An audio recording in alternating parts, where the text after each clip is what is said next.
HeyMax and South Korea, the complete strategic analysis. This is an independent analysis of HeyMax's position in South Korea, researched in August 2026 from public sources. Nobody paid for it and nobody previewed it. Not HeyMax, not Korean Air, not any bank, platform, or community named in it. It is the 7th and last volume in a series that has examined a home market, a market entered for real, a market entered and then abandoned, and 3 markets that were promised. Korea is none of those. Korea is the market that was mentioned once. One sentence in one press release on the 27th of May, 2025, and then never again. So let me tell you the conclusion now, because a strategic analysis that hides its verdict until the last page is a mystery novel, not an argument. This is the volume where I end up saying no. The interesting question is not whether HeyMax will enter Korea. It is why a market this rich is this unenterable, and what that fact, sitting at the end of 6 other verdicts, proves about the whole series. Because Korea is not a weak market. On the demand side, it is the best market this series has examined. 29.55 million outbound departures in 2025 from a population of 51.7 million people. 9.5 million trips to Japan alone, the first ever 9 million year, which makes Korea Japan's #1 source market. Roughly 1 in 3 Korean outbound trips crosses to Japan. Card penetration is world-leading.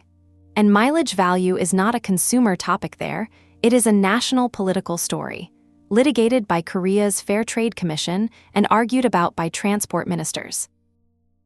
Every ingredient that made Singapore work is present in Korea in larger quantity.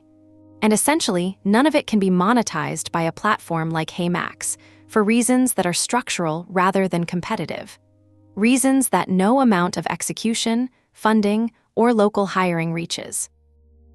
Same ground rules as every volume, sources for every claim, labels on every estimate, the method explained wherever a finding rests on reading production code. Absences documented precisely so that when I say a thing does not exist, I tell you where I looked.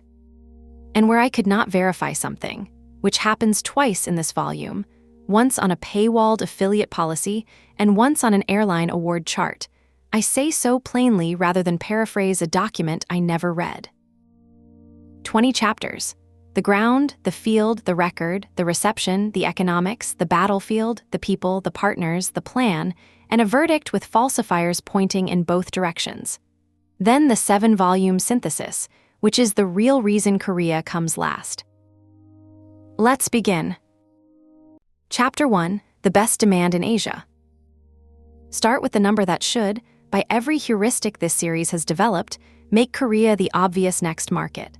29.55 million outbound departures in 2025. That is an all-time record, past the 28.71 million of 2019, from a population of 51.7 million people. The Ministry of Justice's own border count puts it slightly higher, at 29.58 million. However you count it, gross outbound trips exceed half the population in a single year. I have opened 5 previous volumes with a travel demand section, and none of them looked like this. Singapore's propensity to travel is world famous, and Korea beats it on absolute volume by an order of magnitude. Hong Kong's per-head departure rate is extraordinary, and Korea's is in the same class at 7 times the population. Taiwan logged 18.94 million departures in 2025, a record it was rightly proud of, at 0.81 trips per person. Korea did 29.55 million. The Philippines, where I concluded the economics were simply too early, does not belong in the same paragraph. Now the corridor, because Korea's demand is not diffuse. It is aimed. In 2025, 9.46 million Koreans visited Japan, up 7.3% on the previous year's 8.82 million.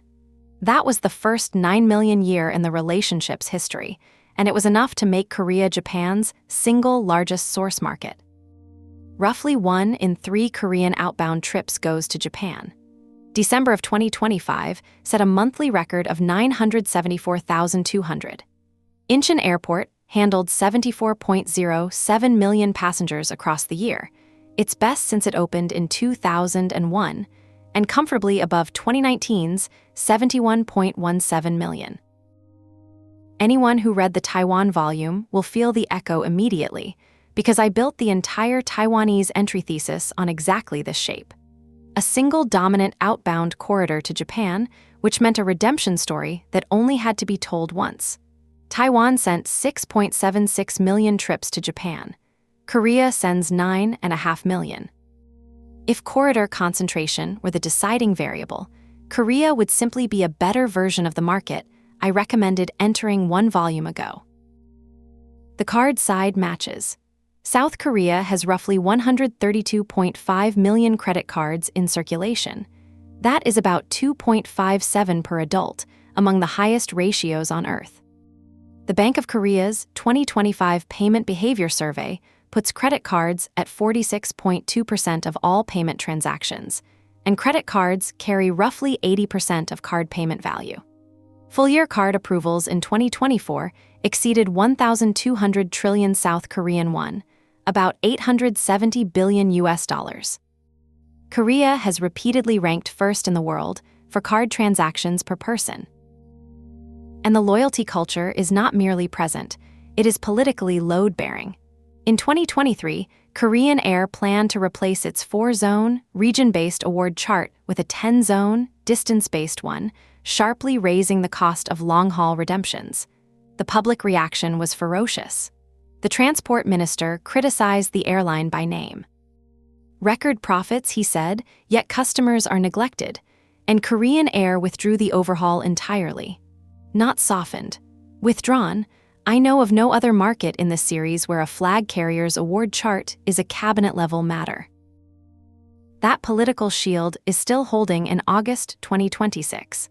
No SkyPass award chart devaluation has been implemented in the window from 2024 to today. Meanwhile, Korea's Fair Trade Commission has made award seats supply the central condition of approving the Korean Air and Asiana mileage integration, which is a regulator formally asserting that redeemability, not earning, is what consumers are owed. Mileage value in Korea is a public good with public defenders. So let me state the paradox this volume exists to resolve, as plainly as I can. On every demand-side metric this series uses to rank a market, outbound volume, corridor concentration, card penetration, points literacy, emotional investment in mileage, Korea scores at or near the top.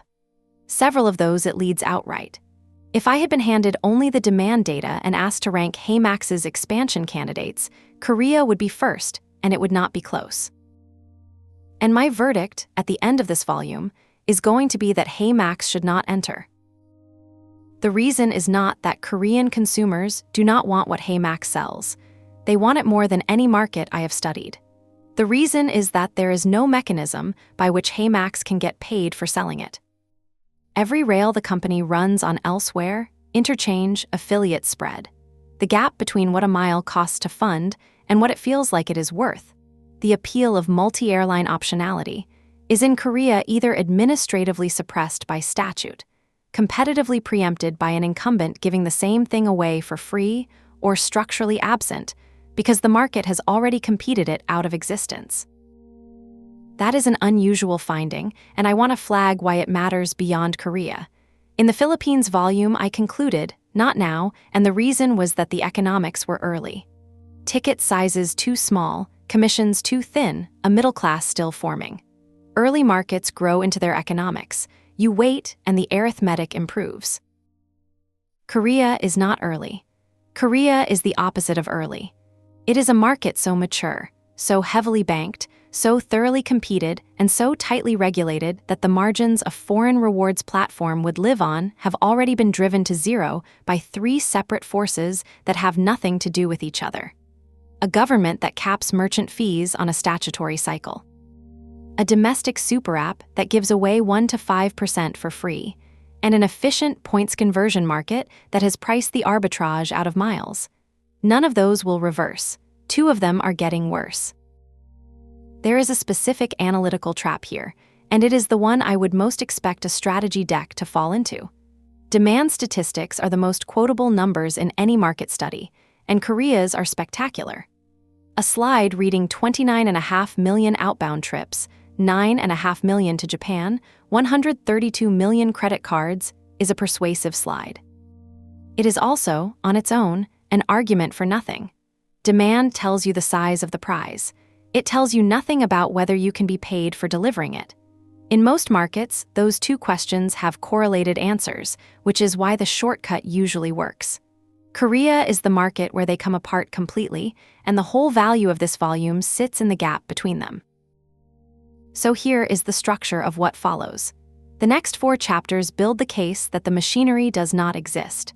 One airline and one currency after the merger. A regulator standing in the cabin. An interchange regime that makes card-funded rewards impossible. And then, the chapter I regard as the most important in the volume. A mile whose acquisition cost and market value have converged, leaving no spread to operate in. Then 2 chapters on the field, where the incumbent cashback platform markets explicitly against points, and the affiliate rail turns out to be a third of Taiwan's while missing its largest merchant entirely. Then the record, what HeyMax has actually said and built, which is one sentence and nothing. Then reception, economics, the battlefield, the people, the partners, and the plan. Korea is the best market in this series on the numbers that get quoted, and the worst on the numbers that get paid. Holding both of those in view at once is the whole exercise. Chapter 2, One Airline, One Currency. Every volume in this series has had an airline chapter, and every one of them has been a search for the same thing. A carrier whose loyalty program needs external demand badly enough to sign a foreign platform it has never heard of. Cathay in Hong Kong did not need one, and I said so. Velocity in Australia did, and the entire Australian verdict hung on it. Etihad in the UAE already ran an open exchange with roughly 60 partners, which is why that volume recommended buying the partnership before buying the market. Starlux in Taiwan had 0 transfer partners and an alliance door slammed in its face, which made it the cleanest anchor the series has found. Korea's airline chapter is the shortest search of the 7, because after December of this year, there is one airline, and it is the least motivated counterparty in the series. Take the merger first, since it restructures everything. Korean Air closed its acquisition of Asiana in December 2024, making Asiana a subsidiary. Full corporate integration, the retirement of the Asiana brand, and the folding of its fleet under Korean Air and SkyTeam is scheduled for the 16th and 17th of December, 2026.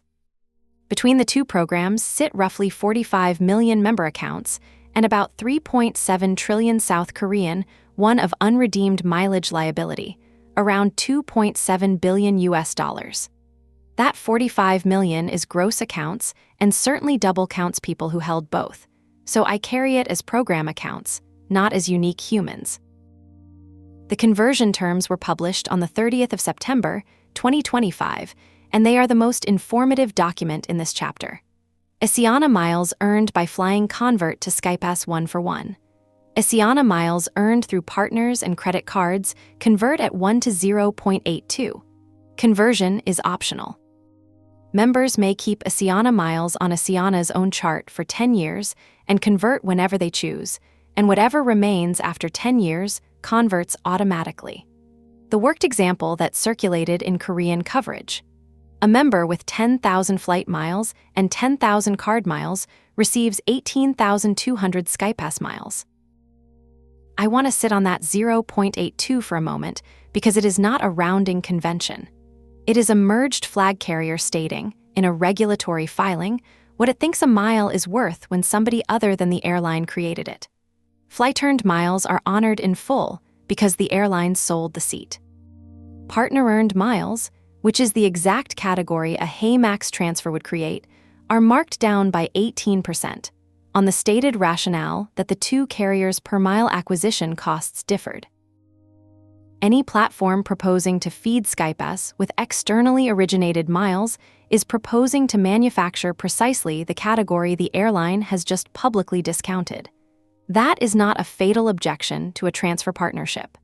The haircut applied to legacy Asiana balances, not to future third-party transfers. but it is a clear statement of institutional attitude, filed with a regulator, at exactly the moment the airline was consolidating its monopoly. Now the trend line, which matters more than any single term. Korean Air's external partner roster is contracting, not expanding. On the 16th and 17th of June, 2024, Korean Air terminated Marriott Bonvoy transfers into SkyPass, ending its last major international hotel points transfer partnership just as the merger was closing. American Express membership rewards does not transfer to SkyPass, and no domestic Amex Korea rail into SkyPass surfaced either. Asiana's non-air earning partnerships were shut down ahead of the merger. OK Cashbag, as well, Interpark Books and Interpark Shopping all terminated. And on the 30th of April, 2025, at Asiana's own request, every issuer halted new and renewal Asiana mileage card issuance, with a doubling of issuance in the final rush month, which tells you something about Korean consumers' appetite that the supply side no longer serves. What remains is domestic card point conversion, one way, irreversible, at fixed ratios I will price in Chapter 5, plus a thin set of first-party shopping partners. That is the whole external surface of the only full-service mileage currency in Korea. Put the pieces together, and the incentive read is uncomfortable but straightforward, and I label it analysis rather than fact. A monopolist currency issuer has less need to buy distribution, not more. Korean Air cut its largest international points partner in 2024. It applied a haircut to partner-originated miles in its integration filing. It is absorbing the only competitor its program ever had, and it faces standing political scrutiny that punishes it for devaluing miles but does not reward it for acquiring new sources of them. In every other market in this series, the anchor logic worked because some airline was hungry. Velocity needed demand aggregation more than it needed incumbency pride. Starlux, denied by Oneworld and holding zero transfer partners, needed a first-ever partner so badly that Cosmel's first transfer partner was a headline both sides could sell. Etihad had already built the open exchange and simply needed volume through it. Korean Air needs none of this. It has 45 million accounts, no domestic competitor as of December, a captive field of card issuers, and a regulator watching it closely enough that any partnership involving a foreign startup would be examined rather than celebrated. The realistic HeyMax relationship with SkyPass is a redemption destination. A transfer-out rail that lets existing Max Miles holders in Singapore, Hong Kong, and Japan reach Korean Air metal. And even that requires Korean Air to sign a buy miles agreement it is under no commercial pressure to sign. I put the probability of SkyPass anchoring a foreign startup's earning network at very low, and I say that as an estimate rather than a certainty. The low-cost field does not rescue the chapter, because Korean low-cost loyalty is not miles at all. Jeju Air's refresh point pays 1 point per one of value, earning around 5% of base fare, redeemable only against Jeju Air's own fares and extras. Jin Air's Nabai point and T-Ways scheme are thinner still. Air Premia, the premium long-haul hybrid, awards 7 points per 1,000 won of airfare, which is roughly 0.7%, expiring after 3 years and non-transferable. Read that against Chapter 1, and a pattern appears that will recur throughout this volume. Even at the airlines, Korean loyalty defaults to one-denominated store credit rather than aspirational miles. The aspirational game is a full-service carrier phenomenon, and after December, there is exactly one full-service carrier. All the value and all the grievance concentrate in a single program. There is one more consolidation coming, and it deserves a note because it doubles the pattern. Jin Air is absorbing Air Busan and Air Seoul, with the integrated low-cost carrier launching under the Jin Air brand in the first quarter of 2027. That means Korea faces a second loyalty integration event, Nabai Point merging with the Air Busan and Air Seoul schemes immediately after the SkyPass one. Korean loyalty is in a consolidation cycle, and consolidation reduces the number of counterparties an outsider can approach. So what does this mean for HeyMax? Three things, and they set the terms for the rest of the volume. First, the anchor search that organized 6 previous volumes terminates almost immediately here. There is one full-service program, it is a monopoly, and it is closing doors rather than opening them. Chapter 17 runs the full partner map and confirms what this chapter implies. Second, the one relationship worth pursuing is a redemption rail, not an anchor. SkyPass as a place Max Miles can go, serving demand that already exists among Southeast Asian members. That is a real and modest ask, and Chapter 18 builds the entire recommendation around it. Third, and most important for reading the rest of this book, the monopoly means multi-airline optionality. HeyMax's core differentiator in every single market so far has almost nothing left to be optional about. The Taiwan thesis was, same idea, better currency, every airline. In Korea, the sentence ends after every airline because there is one. One airline, one currency, and a counterparty with no reason to answer the phone. Chapter 3, the Regulator in the Cabin.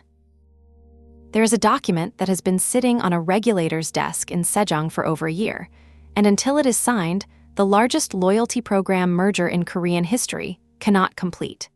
That document, and the reason it has not been signed, tell you more about how Korea treats airline miles than any consumer survey could. The sequence is worth laying out precisely, because the delay is the finding. Korean Air filed its mileage integration plan with Korea's Fair Trade Commission on the 12th of June, 2025. The FTC demanded revisions on the 22nd of December. Korean Air resubmitted on the 22nd of January, 2026. As of this volume's research date, August 2026, roughly 7 months after resubmission and 14 after the original filing, it remains unapproved. The Commission's stated objection is not the conversion ratio, which is what the public argued about. It is the supply of bonus seats and upgrades. The regulator's position, in substance, is that converting a member's Asiana miles into SkyPass miles is meaningless unless those SkyPass miles can actually be redeemed for a seat. And it has demanded consumer protection commitments on redeemability before it will approve. It ran a public consultation from the 30th of September to the 13th of October, 2025, on exactly this point. Then the escalation. On the 28th of July, 2026, days before this research was compiled, the FTC chair told the National Assembly that the Commission had issued a warning to Korean Air over the delayed integration and would closely examine implementation. Penalties for breaching merger conditions were flagged at up to roughly 9.25 billion South Korean won a day. Korean media now treat integration within this year as unlikely, and Korean Air's own securities filings concede it may have to run SkyPass and Asiana Club as 2 separate schemes past the December corporate merger, potentially for as long as 10 years. For comparison, Delta, United, and American each folded an acquired program in 1 to 2 years. I want to draw out what this means, because it is easy to read as ordinary regulatory friction, and it is not.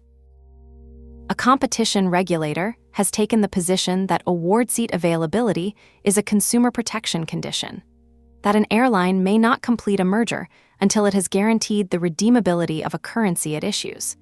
That is a regulator asserting a property right in miles on behalf of the public.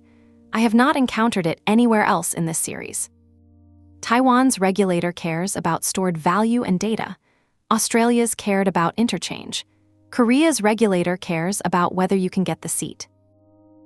This chapter's predecessor is the episode of 2023, which established the precedent. Korean Air planned to move from a 4-zone, region-based award chart to a 10-zone, distance-based chart from April of that year, which would have sharply raised long-haul redemption costs. The standard industry devaluation, executed a dozen times a year somewhere in the world. Public fury followed. The transport minister criticized the airline directly in terms Korean coverage quoted for months. Record profits, yet customers are neglected. Korean Air withdrew the overhaul entirely and separately raised its cash and miles mix payment ceiling from 20% to 30% of base fare, and pledged to expand award seat allocation beyond its practice of roughly 5% of seats. The devaluation has not come back. Through 2024, 2025, and into this year, no SkyPass award chart devaluation has been implemented. In a series where I have documented Cathay tightening, EVA sealing off creative routings in September 2025, and Starlux raising its Asia awards from 30,000 to 35,000 miles within months of launching a co-brand, Korea stands out as the one market where the incumbent tried to devalue and was politically prevented from doing so. Now the mileage expiry regime, which supplies the annual emotional weather. Miles earned since 2008 expire after about 10 years, depending on tier. The pandemic-era deferrals, which extended miles due to expire between 2020 and 2022, have fully lapsed, and large tranches have been expiring each year-end since 2023. Korean commentary through last year still describes people repeatedly missing miles on the verge of forfeiture. Expiring mileage anxiety is a recurring, reliable, calendar-driven news cycle. So how should a rewards platform read all this? There are two honest readings, and they point in opposite directions, which is why the chapter matters. The favorable reading is that Korea is the most warmed-up market imaginable for a "your miles are worth more than you think" narrative. Mileage value is front-page news. A monopoly is forming, and everyone knows it. The regulator has publicly certified that redeemability is the problem. Consumers have watched their miles be devalued, rescued by a minister, frozen by a merger, haircut by 18% in a filing, and threatened with expiry every December. There is no market in this series where consumers are more primed to hear that somebody is on their side about miles. In the Taiwan volume, I noted that the market needed convincing that some points should fly. Korea needs no such convincing. It is already angry about exactly the right thing. The unfavorable reading, and it is the one that governs, is that this political salience is a hazard for a foreign intermediary rather than an asset. Consider what a HeyMax launch in Korea would actually look like from a Korean regulator's angle. A foreign startup, headquartered in Singapore, holding no Korean license, accumulating a proprietary points balance for Korean consumers, and promising those points can become Korean Air miles. In the exact window when the Fair Trade Commission is fighting Korean Air over whether Korean Air's own miles can be redeemed. Any friction at all, a transfer that fails, a devaluation on HeyMax's side, a member who cannot find award space after converting, lands not in a customer service queue, but in a news cycle that already has a shape and a cast. And that is before the prepaid instrument question, which Chapter 11 takes up in full. Korea rewrote its electronic payments statute in direct response to a rewards app that collapsed while holding consumers' money. A platform whose pitch is, collect value with us now and redeem it for travel later, gets pattern-matched against that collapse by consumers and journalists alike, whatever its actual structure. There is also a straightforwardly commercial consequence. The political shield around SkyPass reduces the churn that creates opportunity. In most markets, an incumbent program devalues, members get angry, and an aggregator arrives offering better optionality. That is roughly the Hong Kong and Taiwan setups. In Korea, the devaluation gets canceled by a minister. The grievance is real, but it is being addressed by the state, on behalf of consumers, for free. A foreign platform arrives offering to solve a problem the Fair Trade Commission has publicly appointed itself to solve. So what does this mean for HeyMax? 3 conclusions. First, the emotional opening is genuine and should not be dismissed. Korean consumers care about miles more than in any market in this series, and they are actively aggrieved. If the economics worked, the narrative would be the easiest sell of the 7 volumes. Second, the regulatory posture converts that opening into a liability rather than an asset for an unlicensed foreign entrant. High salience means high scrutiny. The same press attention that would make a launch legible would make a stumble national. Third, and this is the through line into the next 2 chapters, none of the above is what actually kills Korea. Political risk is manageable with counsel and care. Plenty of foreign platforms operate in Korea successfully, as Chapter 12 documents.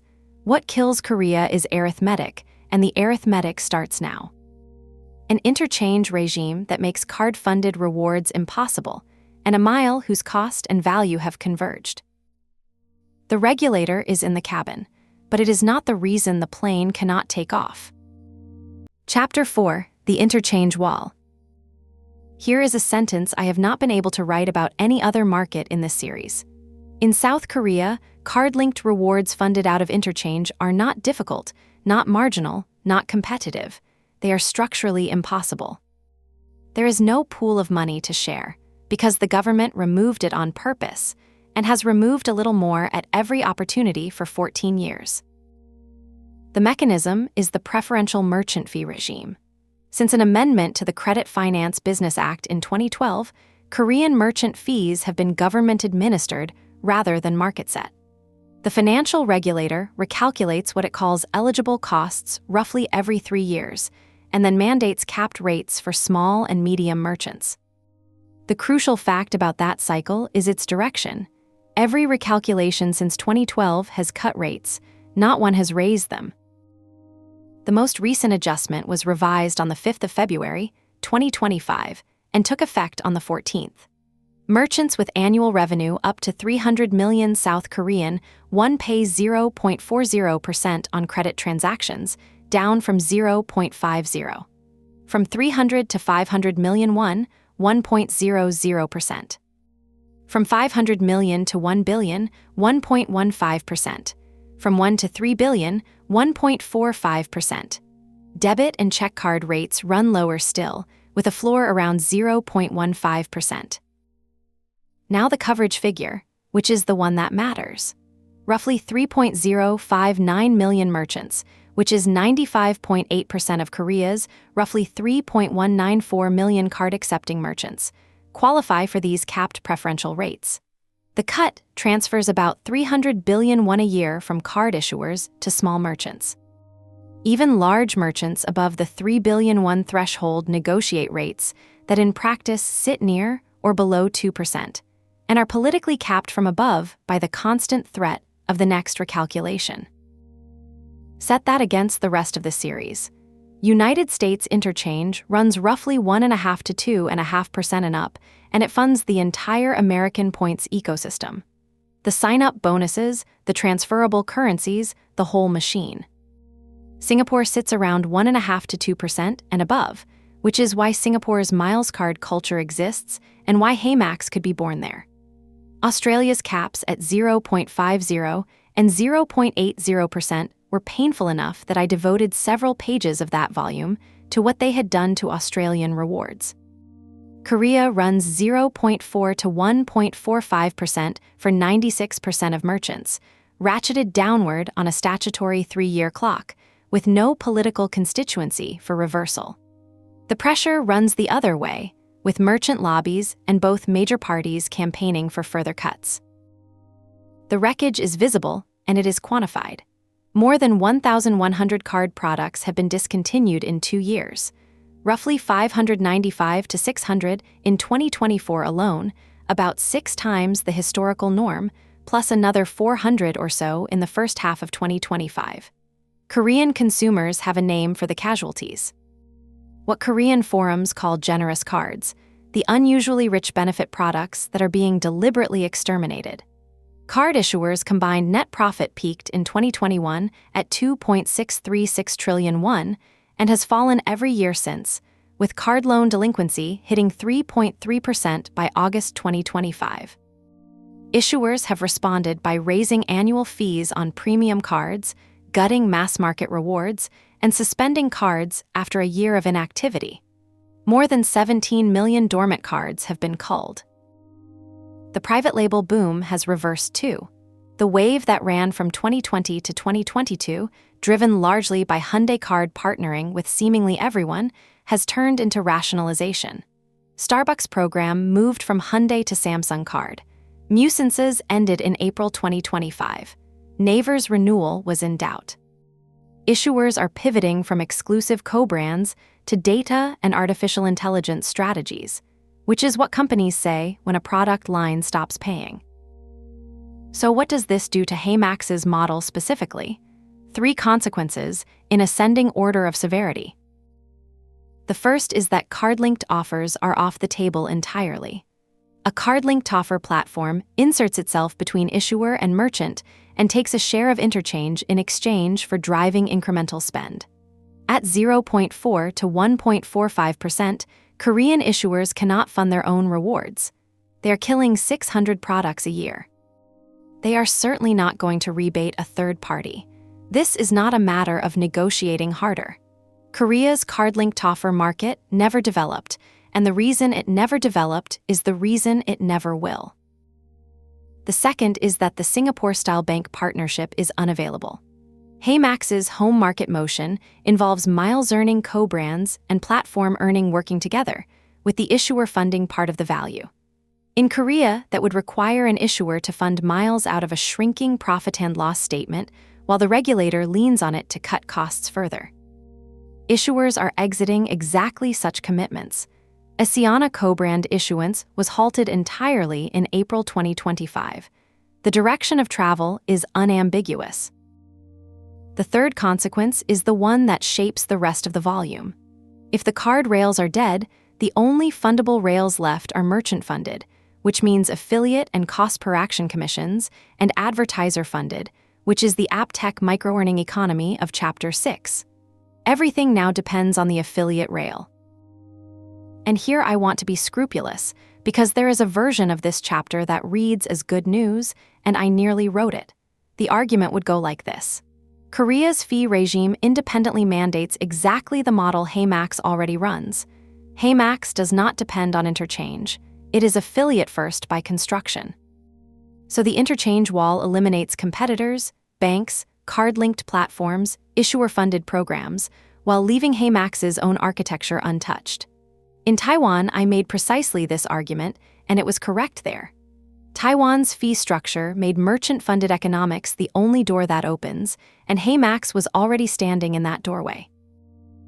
That argument fails in Korea, and it fails for a reason specific to Korea rather than to HeyMax. In Taiwan, eliminating the card rail left a merchant-funded rail that was healthy. 3 to 5% gross commission, a mature affiliate infrastructure, and a proven incumbent compounding at 43% a year. The door that opened led somewhere. In Korea, eliminating the card rail leaves a merchant-funded rail that is itself the thinnest in the series. Roughly 0.7 to 2% gross on domestic e-commerce, missing the largest merchant in the country, and competing against a super app that gives away 1 to 5% for free. That is Chapter 7, and it is where the argument that survives this chapter dies. There is one further implication worth naming, because it bears on how a Korean entry would be perceived rather than how it would be funded. The fee regime has trained Korean consumers to expect thin rewards and to be unsurprised when a card benefit is withdrawn. 600 discontinued products a year is not an abstraction. It is a consumer experience, repeated annually, of being told that the thing you signed up for no longer exists. A new entrant promising unusually generous returns arrives into a market whose recent lived experience is that generous offers get canceled. That is a credibility problem no amount of transparency fully solves, and it compounds the merge point scar tissue of Chapter 11. So what does this mean for HeyMax? The interchange wall does not by itself decide Korea. It decides which door HeyMax must walk through. Merchant-funded, affiliate-first, exactly as in Taiwan. The Korean-specific problem is what is behind that door. Before we open it, though, there is one more piece of machinery to examine, and it is the piece I regard as decisive. Even a thin affiliate rail can work if the currency you pay out in is worth more to the member than it costs you to fund. That spread is the engine of this entire business. The next chapter is about the fact that in Korea, the spread does not exist. Chapter 5, the arbitrage that isn't there. This is the most important chapter in the volume, and it turns on a coincidence of two numbers that ought to be far apart. What does a SkyPass mile cost to buy in Korea? Between 15 and 25 South Korean won. What is a SkyPass mile worth in Korea? Between 15 and 21. Those ranges overlap. That overlap is why HeyMax cannot operate in South Korea, and it is a different kind of obstacle from anything else in this series. Not a competitor, not a regulator, not a missing partner, but the absence of a spread that the entire business model requires. Let me build both numbers properly, because the argument is only as good as they are. Start with acquisition cost, which Korea makes unusually easy to observe. Korean card and coalition points are pegged at 1 point to 1, and they convert into SkyPass at published fixed ratios. Because the source currency is pegged to the 1, the conversion ratio is the purchase price of a mile, stated in 1 in public by the issuer. Here is the latter as of this research. Samsung card points convert at 15 points to 1 mile, so about 15 a mile, the most favorable widely cited rate. KB Pointry converts at 20 points to 1 mile, about 21, capped at 100,000 miles a year, with a 1,000 point minimum, and charged or gifted points excluded. OK Cashbag runs 22 points to 1 mile, 220 points for 10 miles, so about 22-1. H Point from Hyundai Department Store is also 22-1, 1 conversion a day with 2 to 3 days to post. Shinhan's points run 25-1, about 25-1, depending on the card, with the mainstream series capped at 30,000 miles a year and premium tiers up to 100,000. So, 15 to 25 a mile from 5 independent bridges, published and consumer-facing. A cottage industry of Korean how-to blogs exists purely to help people navigate these ratios, which tells you the market is not merely legible but actively arbitraged by ordinary consumers. Now market value, built independently. Korean consumer analysis converges on 15 to 21 a mile as the working baseline. Broken down by cabin, economy redemptions realize around 12 to 15 a mile. Business and first realize 30 to 60 and above. Best-case long-haul premium cabins have been calculated as high as about 191 a mile. Korean Air's own shortfall top-up pricing, what the airline charges when you are a little short of an award, is cited around 21 a mile, though that figure is blog-sourced, and I carry it as indicative rather than official. There is a third, independent cross-check available. The combined mileage liability sits at about 3.7 trillion across roughly 45 million member accounts. Working out the accounting value implied by that liability lands in the same band. That is a derived estimate, not a disclosure. But 3 separate methods, published conversion ratios, consumer realized redemption value, and balance sheet liability, all agreeing on roughly 21 a mile, is about as much triangulation as this kind of number ever gets. Now put them side by side, because this is the finding. In Taiwan, I estimated HeyMax's cost per mile at roughly 0.24 to 0.36 new Taiwan dollars against a community-assessed value of 0.30 to 1.50. The bottom of the value range brushed the top of the cost range. The top of the value range was 4 to 6 times the cost. That gap is the business. HeyMax pays out in a currency whose perceived value exceeds its funding cost, which lets the platform out-yield a cash competitor without outspending one. I called it the value arbitrage in the Singapore volume, and it has been the engine of every favorable verdict since. In Korea, acquisition cost runs 15 to 25-1, and market value runs 15 to 21. The ranges do not merely narrow. They overlap, with the cost range extending above the value range at the top end. There is no band to operate in. Why has this happened here and nowhere else? Because Korea's points-to-miles bridges are numerous, published, one-pegged, and used at scale by a numerate population. 5 major issuers publish a conversion rate. Consumers compare them. Blogs rank them. The result is exactly what you would expect of a liquid, transparent, competitive exchange market. The price converges on the value. Korea has, in effect, already run the arbitrage that HeyMax exists to capture and competed it away. Contrast Taiwan, where I described the flexible currency ingredients as scattered across bank products with user experiences straight out of the 1990s. A market where Hua Nanbank required a fax machine to move points into Asia miles. Friction preserves spread. Korea's bridges have friction too, caps, minimums, own name account rules, irreversibility, but the prices are public and competitive, and price transparency is what kills an arbitrage, not procedural friction. Two further features of the Korean mile compound the problem. The first is that there is only one destination. After the merger, every points-to-miles bridge in Korea terminates at Skypass. The Asiana routes have closed.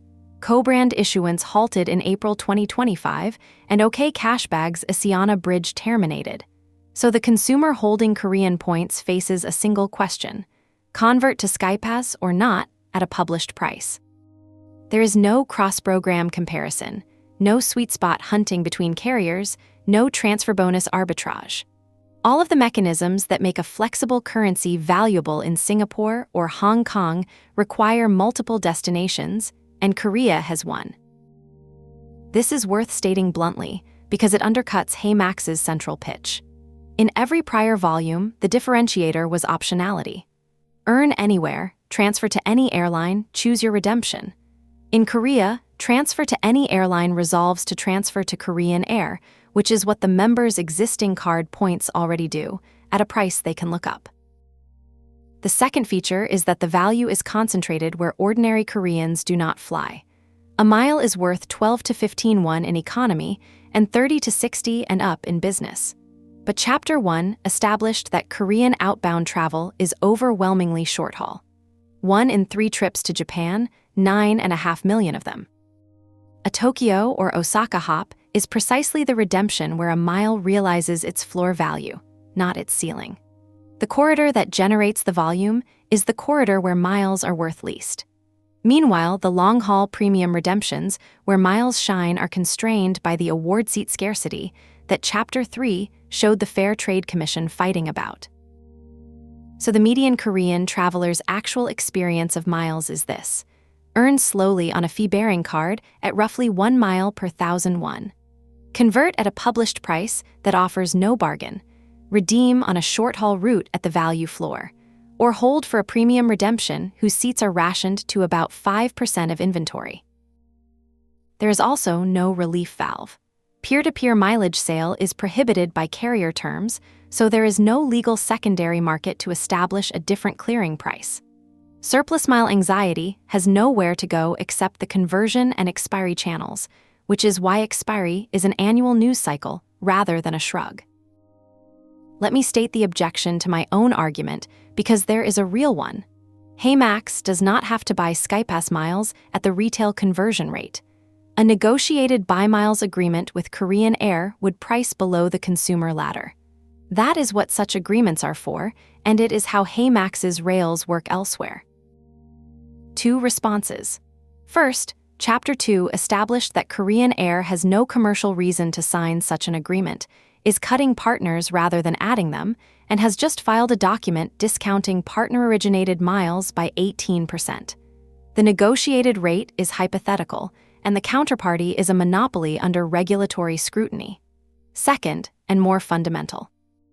Even a favorable wholesale rate does not restore the perceived value spread, because perception is set by the published consumer ladder. Korean consumers know a mile costs about 21 because 5 issuers tell them so. A platform paying out miles into that market is paying out in a currency whose value its customers can price to the one, and against which they will compare a cash alternative instantly, in the market whose reflex question is, how much is that in cash? That is the difference between Korea and everywhere else. In Singapore, a mile's value is fuzzy, aspirational, and generally underestimated relative to what a skilled redeemer can extract, which is exactly the condition under which paying in miles beats paying in cash. In Korea, a mile's value is published, competitive, and well understood. You cannot run a value arbitrage in a market that has already priced the asset. So what does this mean for HeyMax? It means the engine does not turn over. Chapter 4 established that the card rail is dead and the merchant-funded rail is the only door. This chapter establishes that even a healthy merchant-funded rail would be paying out in a currency with no spread. The next two chapters show that the merchant-funded rail is not healthy either, that it is the thinnest in the series and missing its largest merchant. Any one of these three would make Korea hard. Interchange suppression alone would be survivable, since HeyMax is affiliate first anyway. A thin affiliate rail alone would be survivable if the currency carried a big perceived premium. A zero-spread currency alone would be survivable if the commissions were fat enough to fund a drip that felt generous in absolute terms. Korea has all three at once, and they are independent of each other. A statutory fee regime, a competitive conversion market, and a dominant merchant's affiliate policy have no common cause. That is what makes this a structural verdict rather than a timing one. There is no single thing that could change and unlock the market. The arbitrage is not narrow in Korea. It is not there. Chapter 6. Cash is the native currency. There is a sentence on Shopback Korea's homepage that reads, translated, as if it were written specifically to rebut HeyMax. It is not points or credit. We give it back as real cash. I want to start there because the first 5 chapters of this volume have been about machinery. Statutes, ratios, monopolies. This one is about something harder to engineer around. Korea's reward culture is denominated in one, cashed out small and often, and it has been trained that way for a decade by everyone from super apps to pedometer apps. HeyMax's entire proposition is that a travel currency beats cash. Korea is the market that has most thoroughly decided otherwise, and it decided that way before HeyMax arrived to make its case. Begin with the incumbent, because the working assumption going into this research was wrong and the correction matters. Shopback is live in Korea, not withdrawn, not dormant. A working consumer service verified by Direct Fetch in August 2026 with no shutdown notice anywhere. It entered Korea in 2020 by acquiring Ebates Korea. The reported figures. Cumulative Korean transaction volume passed 1 trillion South Korean won within 5 years. App downloads exceeded 1.8 million by the end of 2024. The partner set runs to roughly 300 domestic and international brands. Cashback is paid into a bank account once the approved balance reaches 5,000 won. So the behavior HeyMax depends on, click through a platform, shop as normal, receive a reward, is established in Korea at meaningful scale by a company HeyMax competes within several markets. That is the same finding I reported in Taiwan, where Shopback Taiwan's disclosures did HeyMax's feasibility study for free. But read the positioning, because it is the opposite of Taiwan's. Shopback Korea does not merely pay cash. It markets against points explicitly in its primary consumer-facing copy. It is not points or credit. We give it back as real cash. That is a competitor telling the market that the currency question has a right answer and that the right answer is cash. In Taiwan, Shopback's cash payout was a neutral fact that HeyMax could position against with an upgrade narrative. Same idea, better currency. In Korea, the incumbent has already fought the currency battle in public and framed points as the inferior product. HeyMax would arrive not into an unfought argument, but onto the losing side of a settled one. In a market where, as Chapter 5 showed, the arbitrage that would make points objectively superior does not exist. HeyMax would be arguing for the harder position without the evidence that would win it. Now the deeper cultural layer, which is where this chapter earns its place. Korea has a large, named, self-aware culture of app-based microearning. What Koreans call app tech, the culture of microearning inside apps, a compound of the word app and the Korean word for asset management. It is not a niche. It has its own genre of guides, its own leaderboards, its own optimization discourse. The representative apps tell you the shape of it. Cashwalk brands itself the #1 walk and earn app, paying points by step count. CashSlide pays for lock screen advertising, with guides pitching 10-minute-a-day routines. The typical app tech stack guide combines steps, receipt uploads, survey panels, lock screens, and shopping cashback into a target of around 100,000 won a month. One enthusiastic review claims a 300,000 won monthly cash-out routine, which I flag as almost certainly an outlier. Toss, the country's dominant finance super app, with a record 20.81 million monthly active users as of June 2025, folds all of this into a benefits tab inside a banking app. Toss points are explicitly 1 point to 1, capped at around 2 million points, redeemable for cash or gift certificates. There is a pedometer. There is brand cashback and coupon collection. There is a paid Toss Prime tier at 5,901 a month that boosts point earning. Location visit missions were reportedly discontinued after complaints from rural users with few participating stores. A small detail, but a revealing one about how vocally Korean users shape reward mechanics. Here is what AppTech proves, and it cuts both ways. The favorable half. Koreans will do effortful, repetitive, low-value reward behaviors at enormous scale.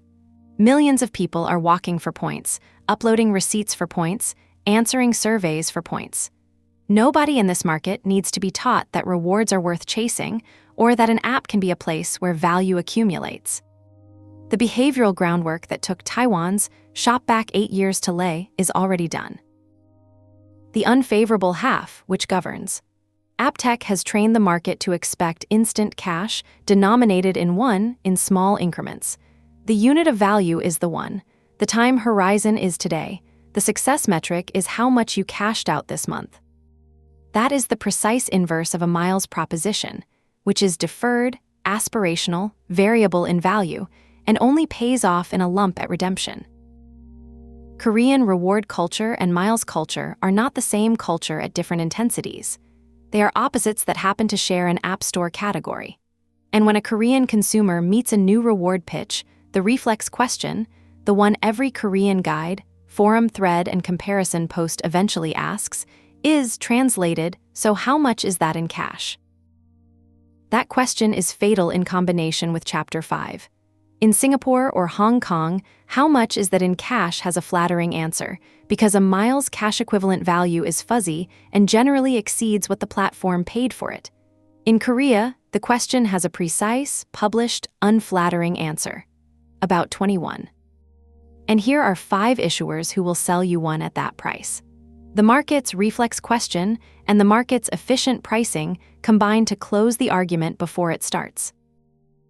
There is one more incumbent to place, because it is the closest structural analog in the country. OK Cashbag, run by SK Planet and operating since 1999, is Korea's legacy coalition program, and it already runs a shop-through portal inside its app. Route through OK Cashbag's shopping rewards menu to Coupang, to 11th Street or to G Market, and you earn an additional 1 to 5%. That is functionally HeyMax's earning mechanic, operated by a domestic incumbent with a 25-year head start, paying in one-pegged points. It's one airline bridge. OK Cashbag into Asiana at 22 points to 1 mile has been terminated in the merger wind-down. And then there is Naver, which Chapter 7 takes up properly, but which belongs in any honest account of Korean reward culture. Naver shopping pays a base 1%, plus another 1% for paying with Naver Pay, and Naver Plus membership at 4,901 a month pays a headline 5% on the first 200,000 won of monthly eligible spend. Naver Pay's payment volume last year was 86 trillion won, and 30.68 million users earned Naver points in 2024, roughly 60% of the population. 60% of South Koreans earned points from one company in 1 year, in a one-pegged currency, requiring no extra app. So what does this mean for HeyMax? 3 things. First, the behavior is proven and the education is free, exactly as in Taiwan. That part of the Korean case is genuinely strong, and I do not want to undersell it. Second, the currency argument is not merely unwon here. It has been fought and lost in public by the closest incumbent, in the one market where the underlying economics cannot supply a rebuttal. Elsewhere, HeyMax can answer why points instead of cash with arithmetic. In Korea, the arithmetic is on the other side. Third, and most practically, The app tech culture means a Korean launch would be evaluated against instant cash alternatives by a population with spreadsheet habits and forum infrastructure within days. Chapter 12 documents what that evaluation machinery looks like. The verdict it would reach is not in serious doubt, because the numbers that would decide it are the ones in Chapter 5. Cash is not merely what Korea prefers. In Korea, cash is what a mile turns out to be worth, which means the pitch and the market are not misaligned by positioning, they are misaligned by fact. Chapter 7, the thin rail and the missing giant. Chapter 4 killed the card rail and left one door open: merchant-funded affiliate commission. This chapter opens that door, and what is behind it is the thinnest affiliate rail in the series, missing the largest merchant in the country, competing against something free. I can be unusually concrete here because I do not have to estimate what a third-party rebate platform earns in Korea. A live one publishes its rates. Here is Shopback Korea's consumer-facing rate card, fetched on the 7th of August, 2026. These are what the member receives, net of Shopback's own cut. Gmarket 0.5%, Auction 0.5%, SSG.com 0.6%, 11th Street 1%, Lot On 1%, Curly up to 5%, Naver Plus Store listed. Travel and cross-border look entirely different. Click up to 25%, Agoda up to 20%, Trip.com up to 10%, Hotels.com 10%, Booking.com up to 5.5%, Yogi Korea's #2 travel app up to 3%, Temu up to 45.5%, Shein up to 12%, Tmall 4%. Read the domestic rows first, because they are the market. Korea's major marketplaces pay a member 0.5% to 1%. If Shopback passes through the customary 50 to 70% of gross commission, which is the industry norm I used in the Taiwan volume, then implied gross commission on Korean domestic e-commerce is roughly 0.7 to 2%. That is my derivation from observed rates rather than a sourced figure, and I label it as such. Now the comparison that matters. In Taiwan, Shopback's own disclosures, 840 million new Taiwan dollars paid across roughly 31 million transactions in 2025, about $27 an order, implied gross commission of 3 to 5% per order. Korean domestic affiliate commission is roughly 1/3 to 1/5 of Taiwan's. That is the whole pool from which a Korean HeyMax would fund miles, pay for acquisition, and run a business. And Chapter 5 established that the miles it would fund carry no perceived value premium over their cost. A thin rail paying out an unspread currency is not a difficult business. It is not a business. Then there is the absence, which I regard as the single most important observation in this chapter. Coupang is not on the list. Coupang is Korea's largest e-commerce platform by a wide margin. 22.5 million product commerce active customers as of the third quarter of 2024. Annual revenue passed 41 trillion South Korean won. A paid WOW membership that reached 14 million subscribers at the end of 2023, before the company stopped disclosing the number the following year.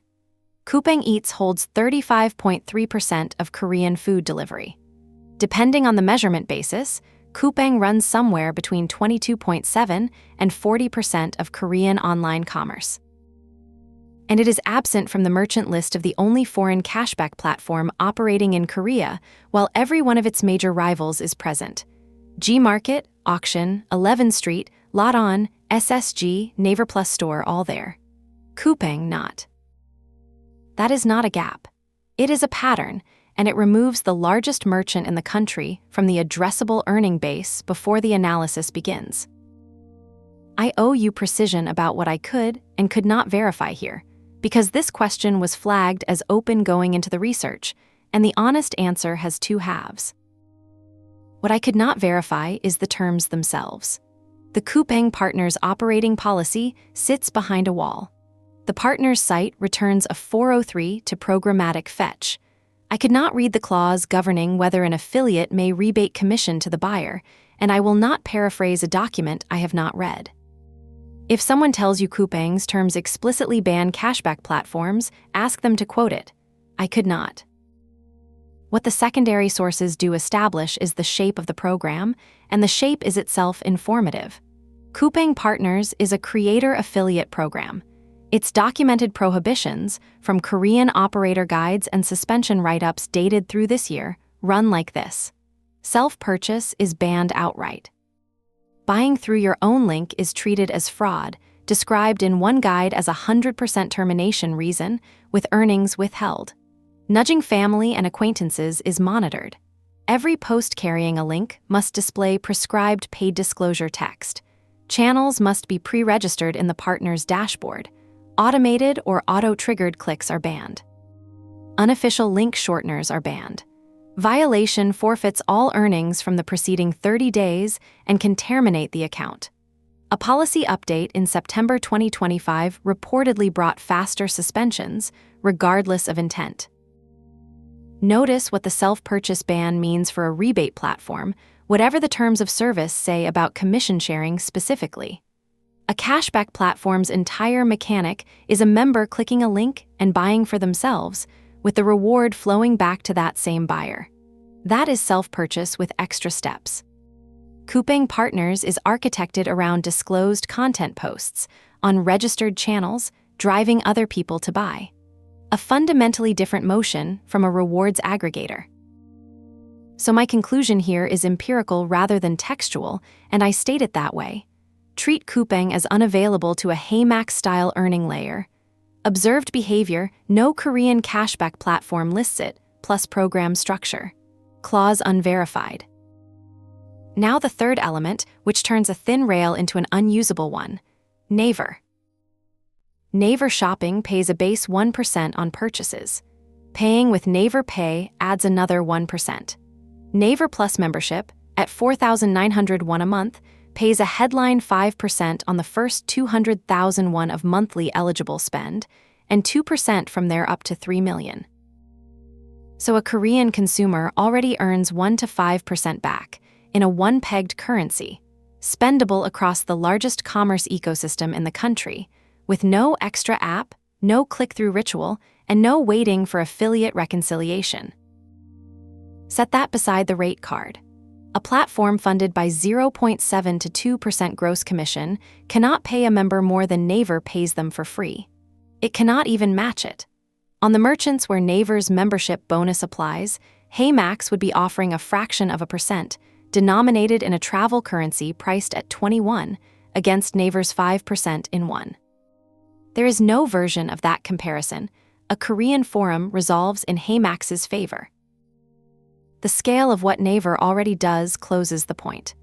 86 trillion won of Naver Pay volume last year, and 30.68 million people, around 60% of the population, earning Naver points in 2024. This is not a competitor HeyMax would be taking share from. It is the ambient condition of Korean online shopping. There is one bright spot, and intellectual honesty requires giving it its due. The travel vertical on that rate card is genuinely rich.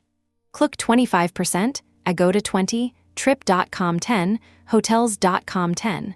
Those are real commissions on large baskets, and they are exactly the merchants HeyMax already works with globally. A Korean traveler booking a Tokyo hotel through a platform earning 10 to 25% generates enough commission to fund a miles drip that would actually be felt. Hold that thought, because it is the seed of the only recommendation this volume ends up making. But note what it is not. It is not an entry thesis. Travel vertical commissions can support a corridor product serving travel intent. They cannot support a shop-to-earn platform because the everyday shopping that generates the volume and the habit, the groceries, the electronics, the convenience purchases, pays 0.5%. Or it is Coupang and pays nothing at all. So what does this mean for HeyMax? The door chapter 4 left open leads into a room with 3 walls. The rail is thin. 0.7 to 2% gross on domestic e-commerce, a third to a fifth of Taiwan's.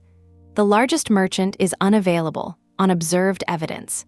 and the free incumbent default pays 1 to 5% in the currency the market actually wants to 60% of the population, with zero friction. Chapter 4 removed interchange. Chapter 5 removed the value spread. This chapter removes the commission pool and the biggest merchant.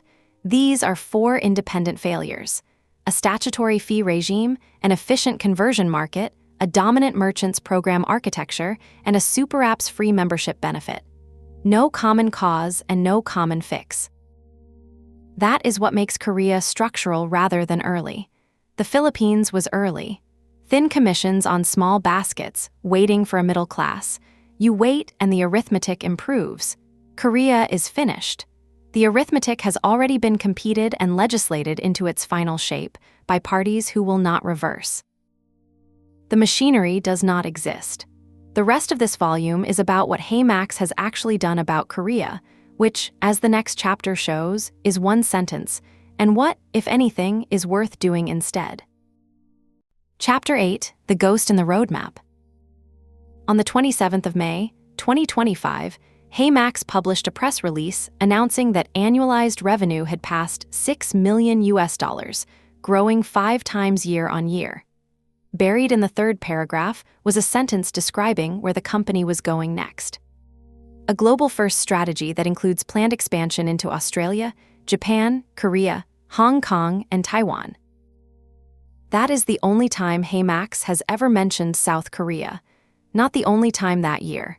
The only time, ever, in any communication the company has published. I want to establish that claim properly rather than assert it, because it is the spine of this chapter, and it is the kind of claim that is easy to make carelessly. So here is the method. I enumerated every page HeyMax publishes: the blog sitemap, which returned 155 addresses, and the Help Center sitemap, which returned 132. All 287 were fetched and searched, body by body, for Korea, Korean, Seoul, Skypass, Asiana, Incheon, and their Korean language renderings. Korea appears on 11 of those 287 pages. Here is every one of them, classified. 1 is corporate, the May revenue release I just quoted. 9 are editorial, and in every one of them Korea is scenery. An A-Advantage redemption guide mentions Korea in passing. An aeroplane guide notes Asiana as an aeroplane partner. An alliance explainer lists Korean carriers. A fleet comparison uses Seoul as a route. A pay with points explainer mentions Incheon Airport. A monthly promotions roundup notes that Pelago sells activities in Singapore, Japan, South Korea, Europe, and more. A Vietnam Airlines piece mentions Korea. A Japan Airlines redemption guide mentions Seoul. And a Redemption Tips article names Korean Air as an Emirates earning partner. Which is to say that Korea's flag carrier appears in HeyMax's editorial only as somebody else's plumbing. The 11th is a Help Center article, and it is the most quietly telling of the set. It describes a campaign in April of this year whose grand prize is 80,000 max miles, a business-class round trip to Tokyo or Korea. The campaign is explicitly open to HeyMax users residing in Singapore. So even the single Help Center mention of Korea treats it as a prize destination for Singaporeans. Across an entire published estate, there is not one sentence addressed to a Korean person as a prospective user, and not one character of Korean script. Now the omissions, which are what turn a thin record into a finding. HeyMax has published 4 other corporate expansion statements, and I checked each one for Korea. November 2023, the $2.6 million seed round led by January Capital. It describes expansion into Australia. No Korea. The 28th of January, 2026, the $11 million Series A led by Peak 15 with Betatron. Expand its presence into Japan, Taiwan, and Australia by the end of 2026. Korea is gone. The 31st of March, 2026, the Singapore headquarters inauguration with a minister in attendance. Entering into new markets like Hong Kong and Japan. Korea is gone, and so are Taiwan and Australia. The 6th of July, 2026, the HeyMax first product launch. expanded beyond Singapore into Hong Kong, with Japan, Taiwan, and Australia targeted by the end of this year. Korea is still gone. Korea was named in one sentence on one day and then dropped from every subsequent list while its 4 co-listed markets carried forward. There was no retraction, no explanation, no caveat. The market simply stopped being mentioned. Readers of the Taiwan volume will recognize this mechanism because I named it there and used Korea as the illustration. Markets do not get withdrawn from HeyMax's roadmap. They get quietly left out of the next list, and only a reader keeping a ledger notices. I called it the silent drop, and I watched it operate on Taiwan in real time when Taiwan fell out of the March headquarters release. But there is a crucial difference between the two cases, and it is the difference between a market that is being neglected and a market that is over. Taiwan fell out of one press release and was restored by boilerplate 10 weeks later. Korea fell out of 3 consecutive releases across 14 months and has never returned. Now the inference that makes the ledger mean something, and I label it inference rather than fact. In the Taiwan volume, I argued that HeyMax's roadmap tracks business development reality rather than strategy documents. That rails precede promises. The evidence there was a timing fingerprint. EVA Air quietly joined HeyMax's transfer roster around April 2025, and roughly 7 weeks later Taiwan appeared in a HeyMax roadmap for the first time. The rail came first, the promise followed. Korea is the control case that tests that theory, and it passes cleanly. Look at the 5 markets named on the 27th of May, 2025. Australia had a live phone prefix, a flag asset, a payment rail, and 2 airline partners. Synthetic ones that later died, but real at the time. Japan was building toward the Japan Airlines Mileage Bank rail that went live in July of this year. Hong Kong had Asia Miles and an actual operating business. Taiwan had EVA, added roughly 7 weeks earlier. Korea had nothing. No airline rail, no partner conversation, no wired market. And Korea is the only one of the 5 that vanished. That is a clean, natural experiment. 5 markets named in one sentence on one day. 4 had, or were acquiring, an airline rail, and those 4 persisted in the company's communications. 1 had no rail. It disappeared and never came back. The mechanism the Taiwan volume proposed, that the roadmap is a lagging indicator of deals rather than a leading indicator of intent, predicts exactly this outcome. There is a second, simpler reading available, and I want to give it a fair hearing because it is less flattering to my own framework. Perhaps Korea was named because 5 markets sounded more like a platform than 2, and the sentence's job was to make a $6 million revenue milestone read as a regional story. Perhaps nobody at HeyMax ever intended to enter Korea, and its inclusion was a matter of prose rather than plan. I actually think that reading is correct, and I do not think it conflicts with the first one. A company writing an aspirational list will reach for the most impressive available noun, and Korea, with 29.5 million outbound trips and the best travel demand in Asia, is the most impressive noun on that shelf. Then, when the Series A demanded dated commitments, the market with nothing behind its name was the one that could not survive being given a date. It was dropped rather than dated.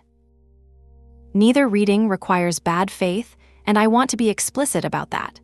A 30-person company listed a market it had not sourced, then stopped listing it when the list acquired a deadline. That is ordinary corporate behavior. What makes it evidence is not that it happened, but what it reveals about the relationship between HeyMax's stated roadmap and its actual capital allocation. And the fact that the identical mechanism was, at the time of this research, operating on a market the company was still actively promising. There is one more absence worth recording. Joe Liu, across 2 years of posts, interviews, and conference biographies in the enumerated corpus, has never said the word Korea in his own voice.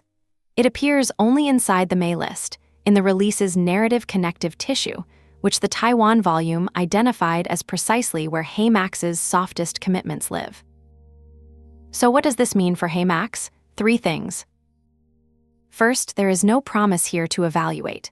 The Taiwan volume had to rule on a live, dated, twice-repeated commitment, which made its verdict partly a credibility judgment. Korea offers nothing to hold the company to. Whatever this volume recommends, it is not measured against a deadline, because there isn't one. Second, the company's revealed behavior already agrees with the conclusion this volume is heading toward. HeyMax stopped mentioning Korea 2 Series A press releases ago. If the recommendation at the end of this book is to skip, that recommendation is not a challenge to the company's strategy. It is a ratification of a decision the company appears to have made quietly in early 2026 and never announced. Third, and this is what the next 2 chapters are for, prose is a forgiving medium. Sentences can be rewritten and lists reshuffled, and a record made only of press releases is a weak record either way. There is one medium in HeyMax's estate that cannot be edited for an audience because it is compiled for users rather than investors. What the production code says about Korea, and the 3 traps that could fool a careless reader of it, is next. Chapter 9, What the Code Says Korea Edition. Press releases are written for investors. Production code is compiled for users. When the 2 disagree, I trust the code, and this series has now run the same probe on 6 markets. The method, rerun fresh on the 7th of August, 2026. Download every JavaScript chunk the HeyMax front-end references, 51 chunks, 5.4 megabytes, and read them. Probe the company's cloud storage asset bucket object by object with controls. Query App Store metadata across storefronts. Enumerate the careers system. And exercise the anonymous merchant interface with controlled country parameters. The headline is simple. There is no Korea preparation at any layer. But the interesting part of this chapter is not the finding. It is the 3 ways the code will lie to you about it and the controls that catch each one. Start at the front door.